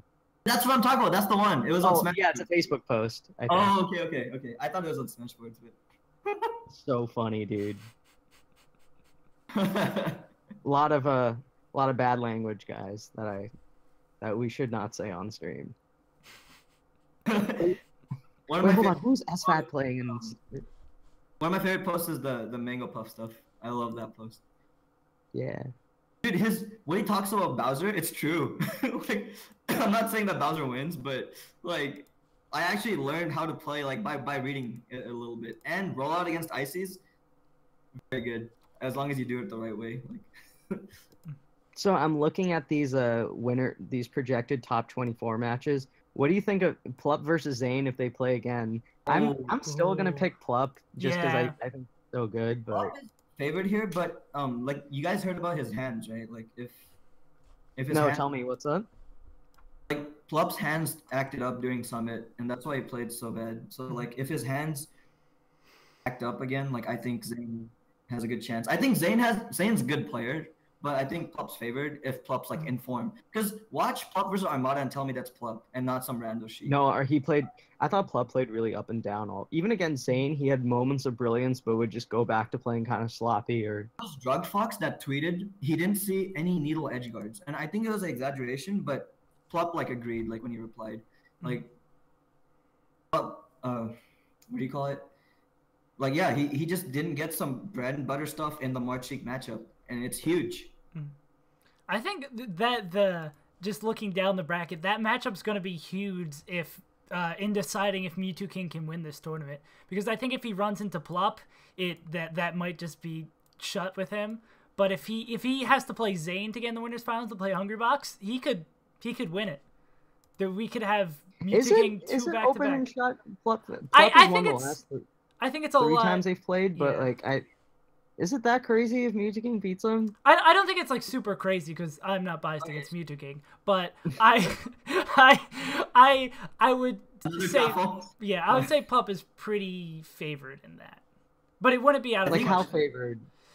Plup is favored, but it's possible that meteoric wins because there's a summit where meteoric. I know this is like old Plup, but meteoric was down 0-2 in Sheik dittos, and he went Fox and Marth. I'm not saying he's gonna go Fox, but he just won like dominantly. I'd say 65-35 if I had to put a number on it of Plup beating meteoric. 65-35. Yeah. Wow, yeah, that's a big number, dude. I think. I mean, Plup, to be fair, like Plup has beaten him the last 3 times they played, 4. Yeah. Historically, they go about even. I think Plup is slightly favored, but here's a more interesting question: if meteoric does beat Plup, does he beat him in the Sheik ditto? Does he beat him in the chain grab Sheik ditto, or does he beat him with Marth and Fox? I hope he plays Marth. Oh, you think he might just do the Dewan? I mean the Shroomed? I like really hope he plays mid-set? Marth. I'm saying if he doesn't want to play Marth the whole set, why doesn't he just chain grab Plup, right? He did that to Shroomed and he won. He reversed 3-0 Shroomed by chain grabbing, right? Yeah. Yeah, like Or not, I don't know if it was reverse 3-0, but I know he was down in the set, and he asked him at the end of the game, "Can I chain grab?" So I'm thinking against Plup, like did he ask? maybe, I heard maybe he can keep the Marth for FD if he wants to go multiple characters in the set. Although I don't think that'll benefit him. But like, you know, like if he chooses to chain grab in the Sheik ditto, like meteoric is the master of chain grabs, right? I'm sure Plup is amazing at it too, but. 1 second, I'll be back. What do you think, Save? What is his best shot at beating Plup? His Marth was looking solid. I'm just scared of him playing Sheik. It doesn't. I don't think he's going to beat Plup with Sheik. Maybe with the chain grabs, but I'd give him a better chance with his Marth than a Sheik. If there's no chain grabs. Intuitively, like the Marth nerd in me wants to say yes, but the thing is, like, even when I watch meteoric play Marth, and like when he plays that matchup, I think he plays it basically just off memory of what it was like playing that matchup in 07, just having world-class fundamentals. Like, he doesn't do pivot tipper, he doesn't do a lot of the modern Marth versus Sheik technology. He literally just does it based off intuition and based off old. Isn't that meteoric in general in a lot of matchups though? I really yeah, I guess that's a good point, but the thing is that's enough to get you by in a lot of matchups. Like typically it shouldn't get you by in Marth versus Sheik, but somehow it kind of does for me. I really miss meteoric's like crazy dominance in like the Sheik, or not dominance, just how clean he looked doing edge guards in the Sheik ditto, like how rinse and repeat. Just covering the recovery. That was one of the first things that I was just like, oh my god, he's so good. He's able to do this so consistently, and it just looks so clean every time. It's sad you don't really see that as much anymore. You're gonna say I think it's because I think everyone edge guards like well now because yeah everyone does that now. Yeah. To add on to what Edwin was saying, like the fundamentals he has pushing through matchups, I think he can do that through like he did that to win Summit. Right? Like, you don't know how far he can go with these fundamentals. Dude, at Summit against Armada, did you guys see that fair forward? That was that fair forward smash that killed Armada at like 48%. That was an 07 ass mix. Actually, about Summit, top player I don't want to reveal said that meteoric either got he got favorable matchups, and he either got players that played bad or their name was Zain. Like, what do you guys think about that? Can you say that again? Sorry, I didn't catch the last part. meteoric played against players that were playing bad or their name was Zain. What do you think about that hot take about Summit? So I've thought about this. I think Armada in the first set played like around average. I actually thought Armada played fine in the first set, but just a few things went meteoric's direction. And meteoric really played down. I think against Plup. Meteoric back, Edwin, Robot. No, I think so. He got lucky because he had no reason not to Marth. That's in the sense how he got lucky. He cut off. He had no reason to what? He had no reason to switch off Marth. Like he didn't play Axe or ChuDat. You know, well, ChuDat wasn't there, but you get my point. So like, there's no reason for him not to go Marth. Yeah, or like, I think like if you played Amsa, he would probably like go Sheik, right? I think the only set where I saw him in bracket with that MewTking won that I visibly saw his opponent just throw the set was against Leffen. I think MewTking played so bad against Leffen, and Leffen outplayed him for the majority of the set, except for a few interactions around ledge where Leffen played really antsy and just made a few bad decisions. The tipper that killed at 70 on Dreamland. Yeah, that down air tipper, that hurt to watch. Even as a Marth player, I was like, oh. Yeah. I know that even as a insert player, I know about it. I see Hungrybox get these ridiculous stress. It's like, why'd you get hit by that? Yeah. Sorry, you were talking about the playing bad thing. No, I think the second set with Armada, you could see Armada was getting exhausted by the middle of the FD game. Yeah. And so I think that was the only time I thought Armada was playing like noticeably worse. But in the first set, no, I thought Armada actually was fine. Or kind of like up and down, but at about average. Okay, and save? I don't think the people who were playing against were playing bad. I think only Leffen played really bad. Yeah, besides and by Leffen. really bad, I mean like in a few key moments. But I completely agree with Edwin that his bracket luck was in the fact that he got to play Marth throughout the entire tournament and didn't have to switch off of it. And he was playing against people. He got to play against Zain. He got to play against Armada, who he won his last set again. Not saying that Armada's an easy opponent to get, but having Armada instead of Plup is huge. Yeah, actually, it's funny that we're saying that now because historically that's not like long term. That's not the case, right? Yeah, that's the craziest takeaway from Summit. No, that's what I wanted to get into.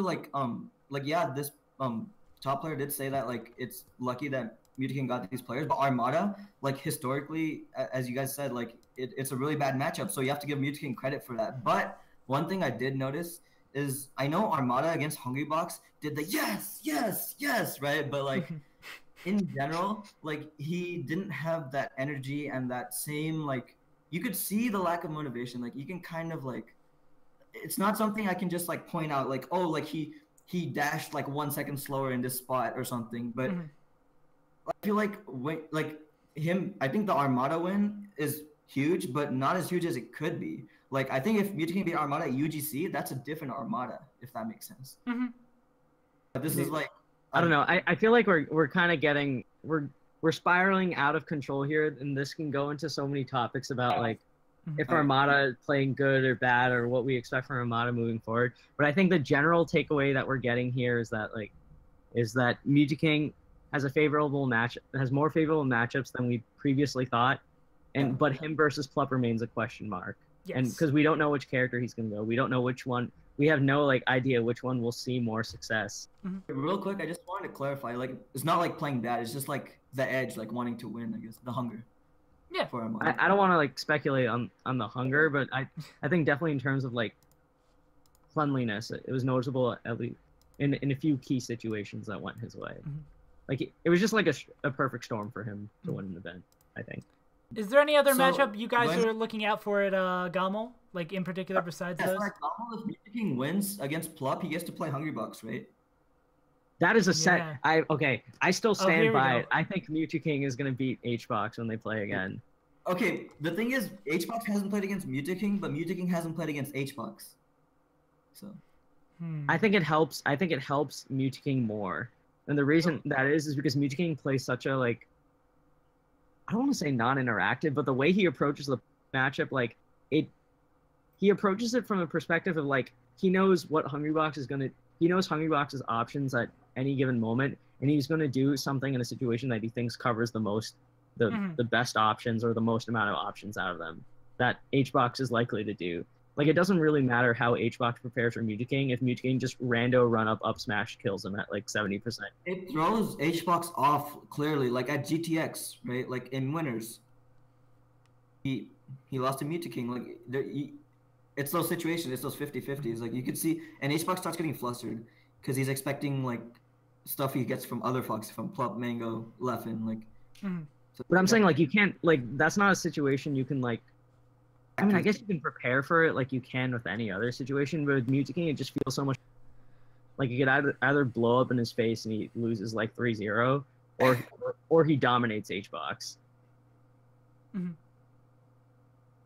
I mean, mean, you also have to respect. I think if HBox is playing on point, he will adapt. Like he does in general. Like not saying meteking won't, but like if you're thinking like the HBox that won GTX, Big House, like all those tournaments, Summit 5, that HBox is something else. If that HBox comes back, I think meteking can give him a lot of trouble, but HBox has the edge. Yeah. But no guarantees on that guy coming No, back. I think HBox is favored over meteking. This is just like a hot take of mine. Like if I were given odds on it, I would bet on meteking. Yeah, I think meteking is probably going to be very underrated in this set. So. I'm really... Oh, dude, you know what I just... So they kind of teased this at EGLX before they started doing... I think it was EG... Yeah, before they went to Sheik Dittos. But let's say Plup and meteking play in top 8. What if they both kind of agree that HBox is the greater evil, and they both just Fox Ditto each other for a whole set just to warm up to defeat HBox? That would be something. I think at that point, we can agree that HBox is the true bringer of 20XX. Dude, seriously, think about it. They got to keep their hands warm to take on Puff. One of them's got to do it, right? You know, I actually think, maybe not for a whole set, but I do think Plup Sheik can throw HBox off a little bit. Like, it's clear after seeing Amsa and Mango beat HBox that, like, Fox, like Leffen saying HBox is getting carried by the meta, which is Fox Puff, like, it's a thing. So I do think, like, Plup Sheik can, like, throw, like, a wrench in there. I think it's a little early to say that or not, and I haven't seen Plup Sheik in the matchup for long enough to, like, I haven't seen it in the matchup for long enough to say whether it's rusty or whether it could still do well in the matchup. But I don't know, man. That, like, yeah, he usually gets edged out, but that's like in the set. Like he's taking games, he's taking leads. I think it's very possible he could take a lead with Sheik and then close out with Fox, something like that. But he could very well just do it with Fox. I don't know, man. I think switching characters would hurt. I feel like if he picks one, he's got to go with it, and Plup has given me no reason to think that he'll go Sheik for a full set. Actually, you're right. He's not the best at switching characters. Like that Leffen set in Summit. Yeah. In fact, speaking of which, the more I look at this, like, I know meteking won Summit and HBox had a relatively disappointing Summit, but like, I feel like keeping your hands warm or like character warm is so important when you play him. And meteking having to go like Sheik against Wizzrobe, maybe Marth against Plup or something, and then Fox against Hungrybox. Actually, I take that back. I think at this tournament, meteking won't. Well, I don't know. That's why it's so hard to predict meteking. He's such a question mark. You never know what he's gonna do. That's why he's so hard to bet on or so hard to count on for anything, because it's just like, well, what's he gonna do? Oh, dude, you know what I realized would be so messed up? What if meteking, after winning Summit, loses to Wizzrobe because his Sheik just gets destroyed, and then loses to None for 9th? No. Then he's gonna be a solo Sheik main. He's gonna put all his time in the Sheik, and he's never gonna win anything again. Ugh. Hey, no, it's interesting because as Summit was approaching, he kept practicing his Sheik because he said he hadn't been playing Sheik, and then his Marth performed out of his mind. So he's just. It proves my thing about meteking, where whenever you expect him to do well, predict the opposite. Whenever everything points to him being in decline, predict he does well. Yeah, like he was the god that everyone considered like maybe not a god anymore, and then he just wins Summit. Yeah, a few people on this podcast before, I won't mention name, were like, "Oh, I expect Leffen to 3-0 meteking at Summit," which I thought was ridiculous at the time and just totally recency bias. People say Johns, but controllers are huge. Like meteking said he had a bad controller for Genesis, and like he got 3-0 by Leffen, and you know he played a lot better at Summit. Like it's a thing. Okay, my prediction for this is that M2K. Wait, hold on. Who does the?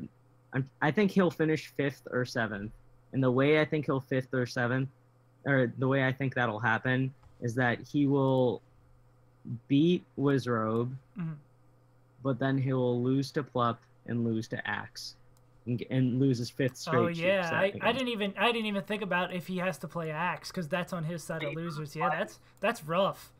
Well, he'll lose to Axe or Amsa. I can't. He'll lose to Axe or Amsa. I can't tell. I know Axe won their last one, but is he really on a 5-set streak, losing streak? But he's on a 4-set losing streak against Axe. Yeah, it's not looking great. It all like hinges on that Plup Zain game. That's meteking's either getting like 2nd or he's getting 5th or 7th. or Oh, you're first. Zain potentially yeah- beats Plup. Where do you think? Yeah, I mean, Zain beating Plup is a possibility now, right? We can't Yeah. just like discount it. Where do you guys think M2K's ranked for the year? I mean, I'm always the one talking about ranks. Where do you think he is if he wins this event and beats Hungrybox? Ooh, I need a second to think about this. This is not something I just get. Dude, that means he gets 2 HBox wins. That's huge, right? Yeah, that's Oh, he. He gets 2 HBox wins and a Plup I think wins, probably. he's third at least, maybe second because he has Summit and GOML. Would he have? okay. So where would you put him right? Where would you put him right now? Right now, I still think him in 6th, yeah. but he's separated himself from like 7 and 8. Like I think I 6th or 5th. Yeah, I don't know. I only have him like 6th or 5th because I'm super hesitant on being like Summit is going to be a trend for M2K instead of it being a misnomer. So I'm like hesitantly at 6th or 5th. But if he wins GOML, I think he's 2nd or 3rd easily. Wait, so you think he's still like a little behind Mango if you're saying he's 6th? Yeah, I'm only putting him there because I'm just not. Mango has the HBox one. Oh, okay. Well, here's the thing with it. Like that also, like I know it's modified Swiss, but that does kind of count as like that is kind of less legitimate than a bracket match, right? No, a win's a win. Win's a win, man. Yeah, but like Armada starting winners anyway. Like Win's a win. Like you got a buffer set. Wins a win. I think HBox and Armada tried their best to win that. No, I think they tried too, but I think it's still definitely like it's still definitely a cut below lose. And maybe this is a weird take of mine. No, I understand that logic. I just don't agree with it. So you would have M2K at 5th then? No, I would still have him at 6th. Really? Honestly, I'm just posing I'm just Why throwing something. would you have there. him at it's? One thing that Leffen's Oh, talked about. you mean after GOML? Oh, No, geez, I don't know no. about After Summit. No, like I don't understand the logic for if you're not counting Mango's like HBox and Armada wins, why he would No, be I above do. him. No, I absolutely do count it. I just like Oh, okay. they have to be Okay, viewed in I'm just a little perspective, like- confused. Yeah. I think M2K's Summit win needs to be a little more valued though. Like I think it was Leffen that talks about like a win is a lot more important than 2nd or 3rd or like anything else. Like so maybe like M2K at 5th. I'm thinking right now. Mhm. If he wins GOML for sure, top 3. I think. Yeah, Right. for Like sure. I'd have to think about it more, but intuitively, Well, he's I don't have any reason to mega disagree. yeah because he's going to have to win GOML. He's going to have to beat Hungrybox like Yeah, and the 99% of the time. is so huge, dude. Yeah, Like that's That's being the #1 player. he'll That would have be huge for like our perception of M2K because he went all Marth as you guys said. So if he wins with Marth, with Fox, with Sheik, like that's huge. Yeah, then it means he actually can juggle those characters, which Yeah. is a change from what we've seen. And Huge. yeah because it's Yeah, it's I not mean, he's just made a lot of changes. yeah because if he Alright. wins GOML, it's not just it's so much bigger than that. It's showing that M2K can be consistent. He can win tournaments back to back. Like it's not Wait, so just question about- winning. question about the Plup M2K thing. So which character do we think he's gonna go with? I think he's gonna go Sheik, but I think he's gonna try to chain grab him. I don't think he's going to Really? try That's to go why the it's out there, chain pretty- grab. I'm not He's sure going to go the Sheik. chain. I think Marth is more likely than the chain grab. No, I think he's going to go Sheik. I want him to go Mars so bad, but I love how none of us think he's gonna go like Marth's, other than maybe a desperate switch mid set. We all have just accepted that he will go. But Sheik. I mean, you never know with M2K. I really hope. What if he pulls out the puff?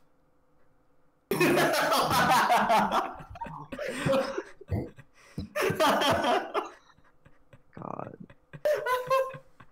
I would be so mad. What? Kings of Cali 4 when King went buff against Armada. Yeah, just it What? just completely flopped. Yeah, dude, I've seen. I'm not gonna lie though. Like as much as it's fun to make fun of M2K's puff, I've seen M2K puff in friendlies against Wizzrobe when it was giving Wizzy the hand, dude.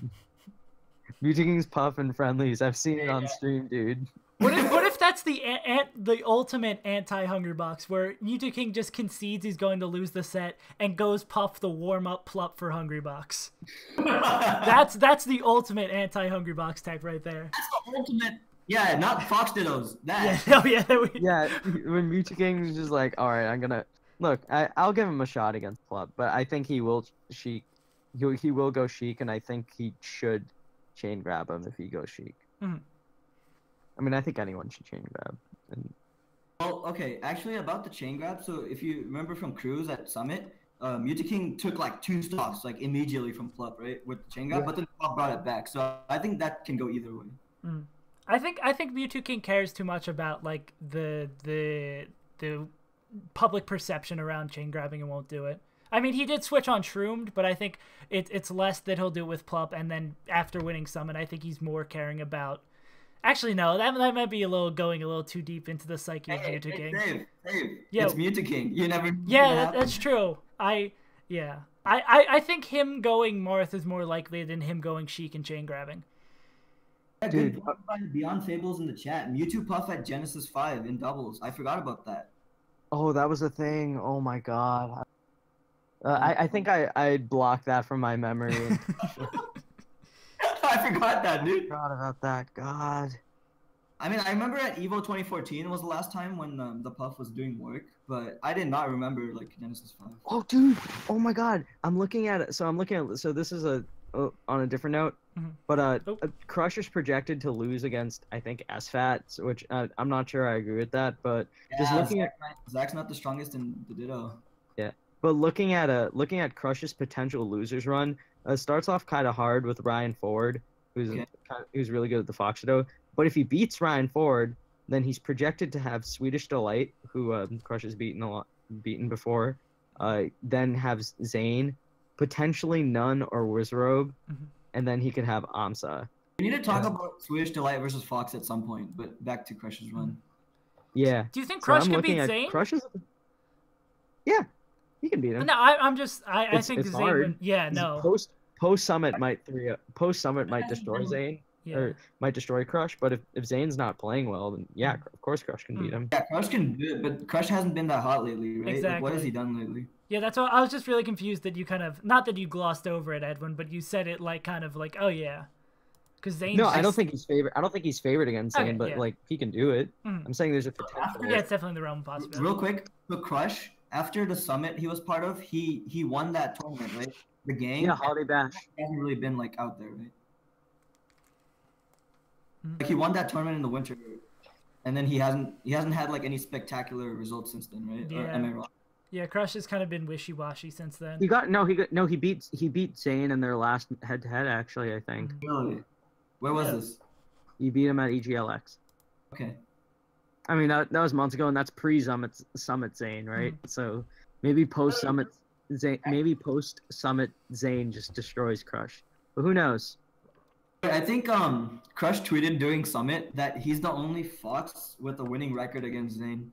Shoutouts to Wheat. Yeah, so like I wouldn't bet on it, but it's definitely something interesting to look out for. Potential Crush losers run to what, 4th place maybe, or I think though honestly, other than I think even though he's beaten Plup's Fox before, I would trust Plup Sheik over Crush. I still think Hungrybox is maybe not a lock, but close, but still heavily favored against Crush. Actually, no, I would say Hungrybox is a lock against Crush at this point. Ooh. But that's not against Crush. That's just because the skill gap is that big between Hungrybox and so many other players. Do you have any more thoughts about Crush, or do you want to talk about Hugs versus Duck? Ooh, Hugs versus Duck. That's pretty interesting. Yeah, like people forgot because Mango Plup happened, and everyone was watching Mango Plup. But Hugs versus Duck, Hugs 3-0ing Duck. Like people like to discredit Hugs' run because like he didn't play like SSBM 2017 top players, but he 3-0 Duck. Like that's insane, especially if you consider Hugs' history with Duck and just. Oh. Yeah, that's actually that could go either way. We're back in 2012 with Ken and Kings of Cali. It can go either way. Oh my god. And Homemade Waffles trash talking him at Evo 2013. Like, press 1 for my boy either way. EW, press 1 for you. I'm sidetracking, but I just thought about Hungrybox HMW anyway. This stands out as a potential these two interesting matches. None versus PewPewU run, and then if he beats PewPewU, he's projected to play against Shroomed. What do you think of None? PewPewU is probably going to be PewPewU's Fox, and PewPewU's Fox has been much better lately. Like he's been focusing on melee, and he's been ramping up that Fox. PewPewU's Marth has gotten a lot better against Falcon though, hasn't it? You think he's gonna go Marth? Why wouldn't he? He's good in the His good in the Fox matchup looked now. really nice at Flatiron. Having a Flatiron? No, I was just saying PewPewU's Fox looked really good at Flatiron. Yeah. Yeah, but his Marth looked good. His Marth beat Smuckers there. He beat Crush, right? And he beat Zain. So Yeah. he beat Crush and Zain. Like oh my PewPewU. I forgot. He's been doing some stuff. Yeah, he's looking good. Looking good. Do you think he goes Fox or Fox against none? Why wouldn't he go Marth? Well, just historically, I've seen a lot of Fox, but I do think he can do it Marth. But But I feel like that was in the PewPewU has gotten so much better in Marth versus Falcon. Like I'm pretty sure he's up against SUJ in the that's last. true. He 3-0'd SUJ that one set. I can see it, but it's just none has such a unique style, and I've seen so much Fox out of PewPewU. Like you don't know for sure. No, I mean his Fox is very good. Like he could bring it out. I wouldn't be I surprised. changed my mind. I do think he's probably going Marth, but I think the Fox. There's a good chance he'll pull out the Fox. Oh man. Dude, if None and Shroomed end up playing though, I hope Shroom brings out Marth because Shroom's Marth is really good against Falcon. Mhm. Anyone remember when he 3-0'd Wizzy with Marth out of nowhere? He didn't even punish Wizzy that hard in terms of like converting openings into kills. He just kept outplaying him so much in the neutral game.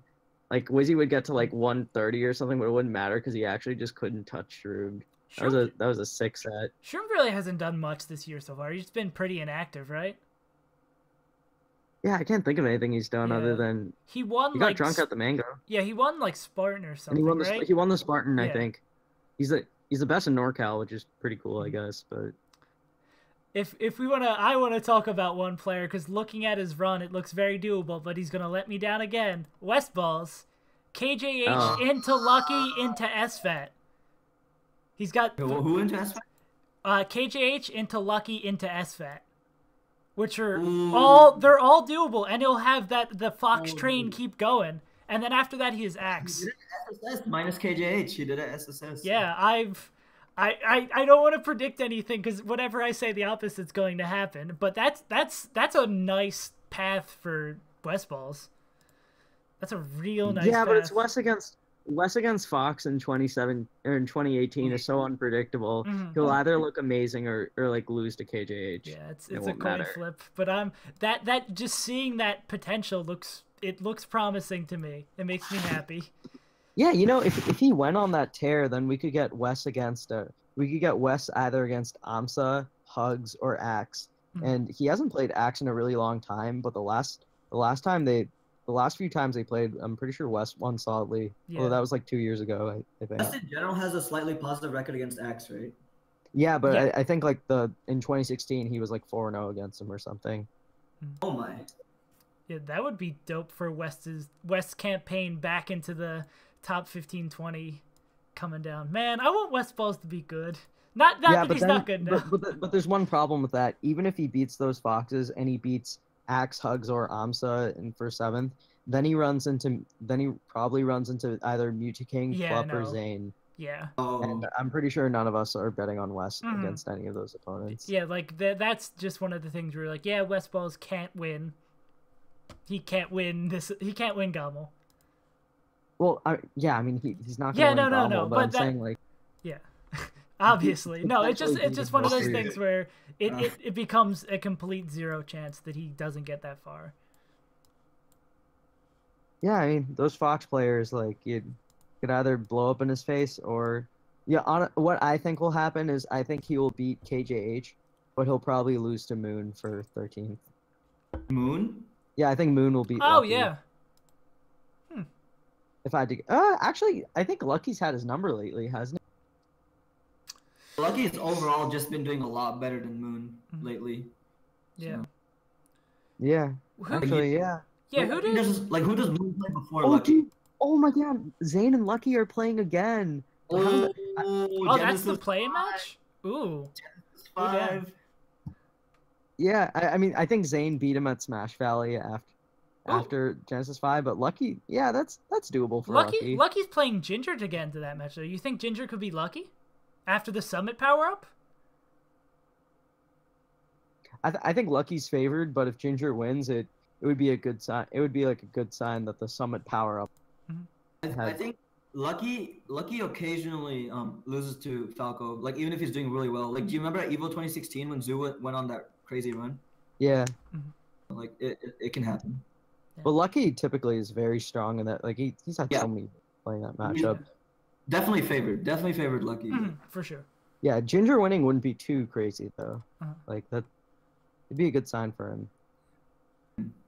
Okay, let's see how much deep. So I think all of us agree that HBox is the heavy favorite. Yeah, there's no question about that. I think, especially coming off not winning Summit, I think he's coming with a fire. He wants to win.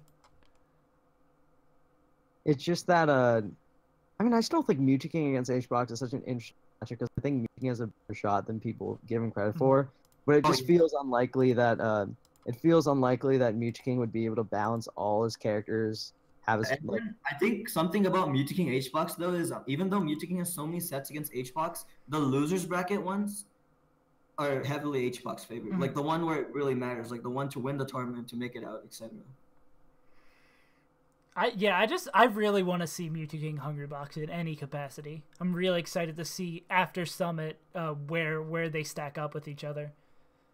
Yeah. What do you think of AMSA HBox, projected AMSA HBox again? I don't think HBox loses that again for a long time. Yeah.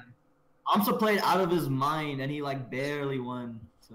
Okay, so we're all in the same boat that it was amazing, but we expect HBox to beat him again. Yeah, but AMSA like might do it. I don't know. It's a non-zero chance. AMSA's bracket actually. AMSA's a top 10 player now, so right? So like, how is he gonna do? It's interesting. How many people make it out of pools? I'm looking at some of the pools and seeing if there are any sleeper names that I want to shout out. He's not a sleeper, but I think Sharkz could make it out of winners. Slox actually kind of has a really hard bracket, and I think he got underseeded. He's kind of struggled lately, so it doesn't surprise me that his seeding's a little low. But I think I heard that another reason Slox was seeded fairly lowly is because he's showing up to the event a little later, so it was the only seeding that could work with the schedule. Yeah. But let me see if I can. He's kind of struggled lately, but I'm gonna see if I can piece together what an ideal Slox run would look like. Yeah. So he would beat Sharkz. Yeah. Probably lose to HBox. Yeah. And then that puts him against Lod. Ooh, that's... Yeah, Heartstrings, I think he'll beat him. Lod, I think that's doable. Slox used to be kind of weak against Peach, but I think he got a lot better that matchup. That's a real... Lod is still favored. Yeah, but... that's a real shame thinking on the flip side that, like, that's probably as far as Sharkz makes it. If Sharkz makes the upset, he's not getting past Lod. Like, he loses Hungrybox, Lod, his run's over. That's kind of a shame. Yeah, that's rough. Yeah, there's no way he gets further than that unless Lod upsets Shroomed. No, he still's got to play. Yeah, that's where Shark's run ends. Like, what if Faust beats Lod though? Wouldn't that be sick? Faust is the Canadian Puff, right? Yeah, he beat PewPewU, dude. What did he beat again? He beat PewPewU. Right. Okay. Dude, what if Faust beats Lod? That'd be so sick. Could Faust beat Crush? That's his match again to losers. He's Crush. Ooh. Mr. Fire Puff, do you think how's Crush line up against Puff? I think he I haven't seen enough Crush. I can't really say, but because I've only seen Crush versus Hungrybox. Well, actually, did he play Michael the other day? I don't remember. I saw some notable Fox play against Michael, and it looked like they didn't know, like they were good at the matchup, but it looked like they could be exploited. So I think then maybe there's a small chance to have Fox. Crush is very good at beating very simple game plans. So because he has experience playing like a super passive Puff in region like Dudusai. So oh my god, Dudusai is so campy. Yeah, I mean that's how he wants to play, dude. Like. Yeah. So I think it depends on how. No, what am I talking about? No, Crush is still heavily favored. Why am I talking about? No, yeah. I don't know. It's just if Faust beats someone like PewPewU, right? Like. Yeah, I guess. I don't know. If Faust does it, he's the man.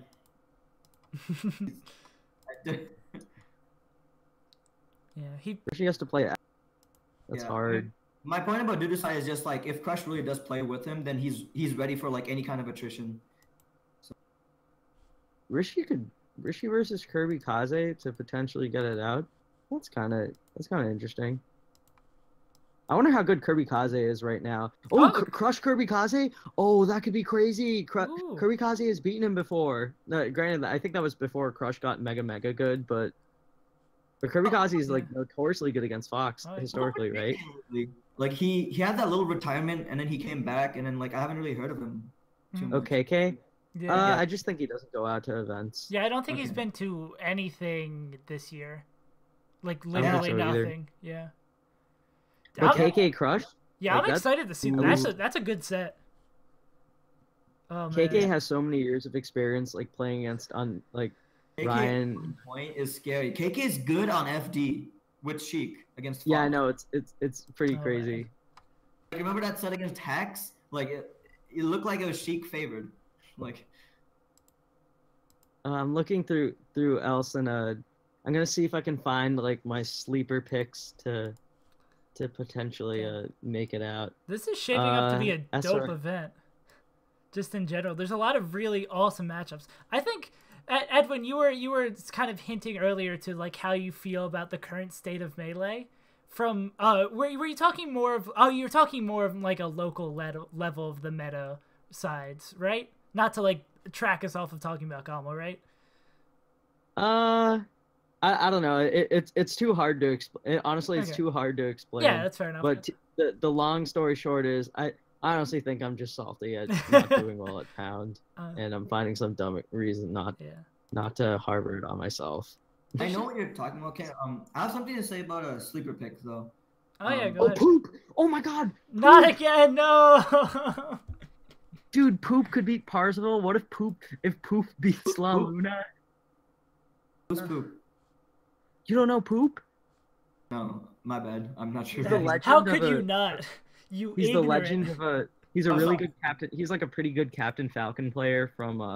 I think Kingston is the name of the region, but it's like some province or something of Ontario. I think. Sorry, Canadians in chat. They can. You guys can correct me, but Poop like notoriously destroyed his region and like for a period of time just like kept beating everyone without dropping a single set. And he's just like this sick Captain Falcon player that just like whoops on everyone. And his name is Poop. So imagine going to a local every week and just always getting second or third to Poop. And your winner is Poop. We thought Dr. Pee was bad. Dude, can you imagine if Poop beats La Luna? Then the moon's even really if La Luna beats Poop, La Luna could lose to Legend. Yeah. He has lost to Legend, hasn't he? I think so. That sounds right. That sounds right, yeah. But I'm not completely sure. Yeah, I feel you say. That sounds like something the Luna could... Untitled, so I don't remember. Damn, yeah. Wait, so actually, about GOML and someone I think might, like, there's a low chance, but I think he might just play out of his mind, is Shroomed. Like, we talked about him before, but just in terms of his seasonal cycle, how he, like, tends to slump a bit and then just goes out of his mind. Like, remember Smash and Splash last year? Yeah. Oh, yeah. He played incredible against Armada. Like, yeah, he almost beat him. And against Leffen, his Marth, like, you don't know what Shroomed. Like, this might be the time that Shroomed starts to go in. It's been forever. Okay. I'm going to bring up two Fox players. The first one I want to bring up is, guys, projected for Pool 4, Wizzrobe has to play against Moky. I think that has upset potential. Ooh. I could see Moky beating I could see Moky defeating Wizzrobe, and then Wizzrobe going on a mega losers run to make top 8. Wait, once you say that Moky's gonna beat Wizzrobe, though, Wizzy's been extremely consistent. He doesn't lose to like the RKs anymore, right? Yeah, but Moky has a ton of experience. Wizzrobe lost to Ryan Ford recently. Well, who was the at like a local? He dropped to a Fox. I think it was Ryan Ford. No, he lost to Kels. Kels, that's what it was. Yeah. Yeah. That's what it was. So. I mean, but like the days when he used to lose to like Chillin and RK, like it's a very different time now. Like he's very consistent. Like maybe Moky can do it, but I think it's unlikely. I mean, Moky has what it takes, right? He's a super technical Falcon or a technical Fox player from Toronto, like yeah, or Ontario at least. Like one shine could lead to a really big punish if he's playing really hot. Like Moky almost beat Lucky at EGLX, I think. Oh right? yeah, I know that's that a was different such a matchup. sad end. Yeah, he just kind of just threw it away. Yeah, I mean, like the thing is when Chon beat Wizzy at Evo, the situations that came up in the Fox Falcon matchup from that set, I don't know if Wizzy's found a solution. Like if the Fox can exploit those specific situations, like it's like early on in the day, like maybe Wizzy isn't as warmed up, and maybe he can't use stalling tactics as well because it's pools and he has to play. He could be tired also. I don't know, dude. I'm just saying that like Wizzy has lost to Foxes supposedly well beneath his level. Moky is a very fast technical Fox with experience playing against Captain Falcon. Would not be too surprised. The other guy I wanted to bring up was Ice. Fox practice, right? So, what do you think of Ice at GOML? What's his ceiling? Oh yeah, what's Ice's run look like? Yeah, what's his projector? Oh, he's got to play Hugs. He plays.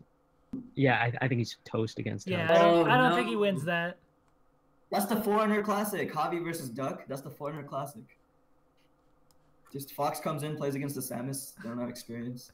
Do you think G Money could beat Ice? No. No. Wait, where did that come from? No, because G Money plays Ice to get to play the Hugs. No, Yeah. I really doubt it. And I mean, G Money's been around for a while, right? So I mean, how's Moky at the Fox Ditto? Because he's got Ice. He's pretty good at it. Moky versus Ice. Yeah. They're both like technical with punishy-esque. If I remember Moky correctly, like both technical, like very fast with punishy type Fox players. Yeah. Although Ice is a little more proactive. He's like a mix of both proactive and like with punishy. Yeah. And then he is Swedish after that. I don't see Ice making too deep of a run. Wait, yeah, because even if he beats Moky, yeah. What does he have after Moky? Swedish Crush. Yeah. Swedish is really weak against Fox though. Like I think there's some potential there. Yeah, he could beat Swedish. Even Crush, like I think the that's Fox Ditto is so high variance that. Oh yeah, I mean Ice used to be like really good at that matchup, right? Maybe he can beat Crush like if he plays out of his mind. And... Yeah. But then there's only one problem though. Then he probably has to play Zain for 9. Yeah. He's play Zain and Plup for 9. Yeah. Yeah. Even if he played Plup for 9th, even if he played Plup for 9th and beat Plup in the Fox Ditto or took a game off of Sheik, I'm just letting you know right now, Plup Samus is gonna beat the shit out of Ice if he needed it. You know? If he makes the run of his life, he's still getting 7th at the best. Wait, hold on. Doesn't Germany have a Samus? Is it the downling guy? No, that's a Ices. Old Ices. Oh, my bad. Plup doesn't even need Samus to beat him though. I mean, he doesn't, but I'm saying like that. Like I would take. Honestly, I would take Plup's Luigi over Ice at this point. I was about to ask if Plup wins the Fox Ditto, but yeah. I think I'm sorry, Luigi has Ice, a good shot I gave too. you a bunch of money when you got What do you voted. guys think about Plup going Fox on Stadium and FD? Like, see how it backfired so bad at Summit. I know it's Summit, but like, you think that's something you keep doing?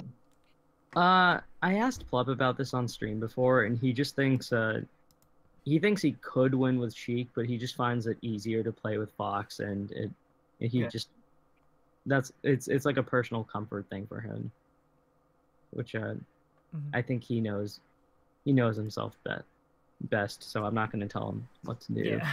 And he's seen success with it enough to where it's not too out of control. Do you think All right, you guys... is there anything else we want to bring up, or about to say. are we pretty good? I think the silence speaks volumes. Hello? Yeah, no, I heard you, Edwin. I think the silence... Oh! Are we good? What's going on? I don't know what just happened. Not sure. I think that's a good sign to end off the episode. So that was the 7th episode of the Melee Stats podcast. I think that went really... Hey, I'm doing the outro here. You can talk later, Fire. We're never having you back. You interrupt my outro. But I think this was a really good episode. A lot of like casual talk about who's going to go get on my level. I really hope that, Edwin, you bring back the Melee Stats speed round. I really enjoyed that. I think that was a good part. Any parting words? Fire, Edwin? should have won. No bias. Okay, I just want to say it's been an honor to be on this podcast. Thanks for having me. And I know I can do things better. This is my first time ever being on something this big. So if you have any feedback, please tweet at me, message me at FirePuff12. Let me know. I'll take it to heart. I just want to say, Fire, it was an honor for us to have you on our show. You're such a dick, Edwin. The legendary stream monster, FirePuff.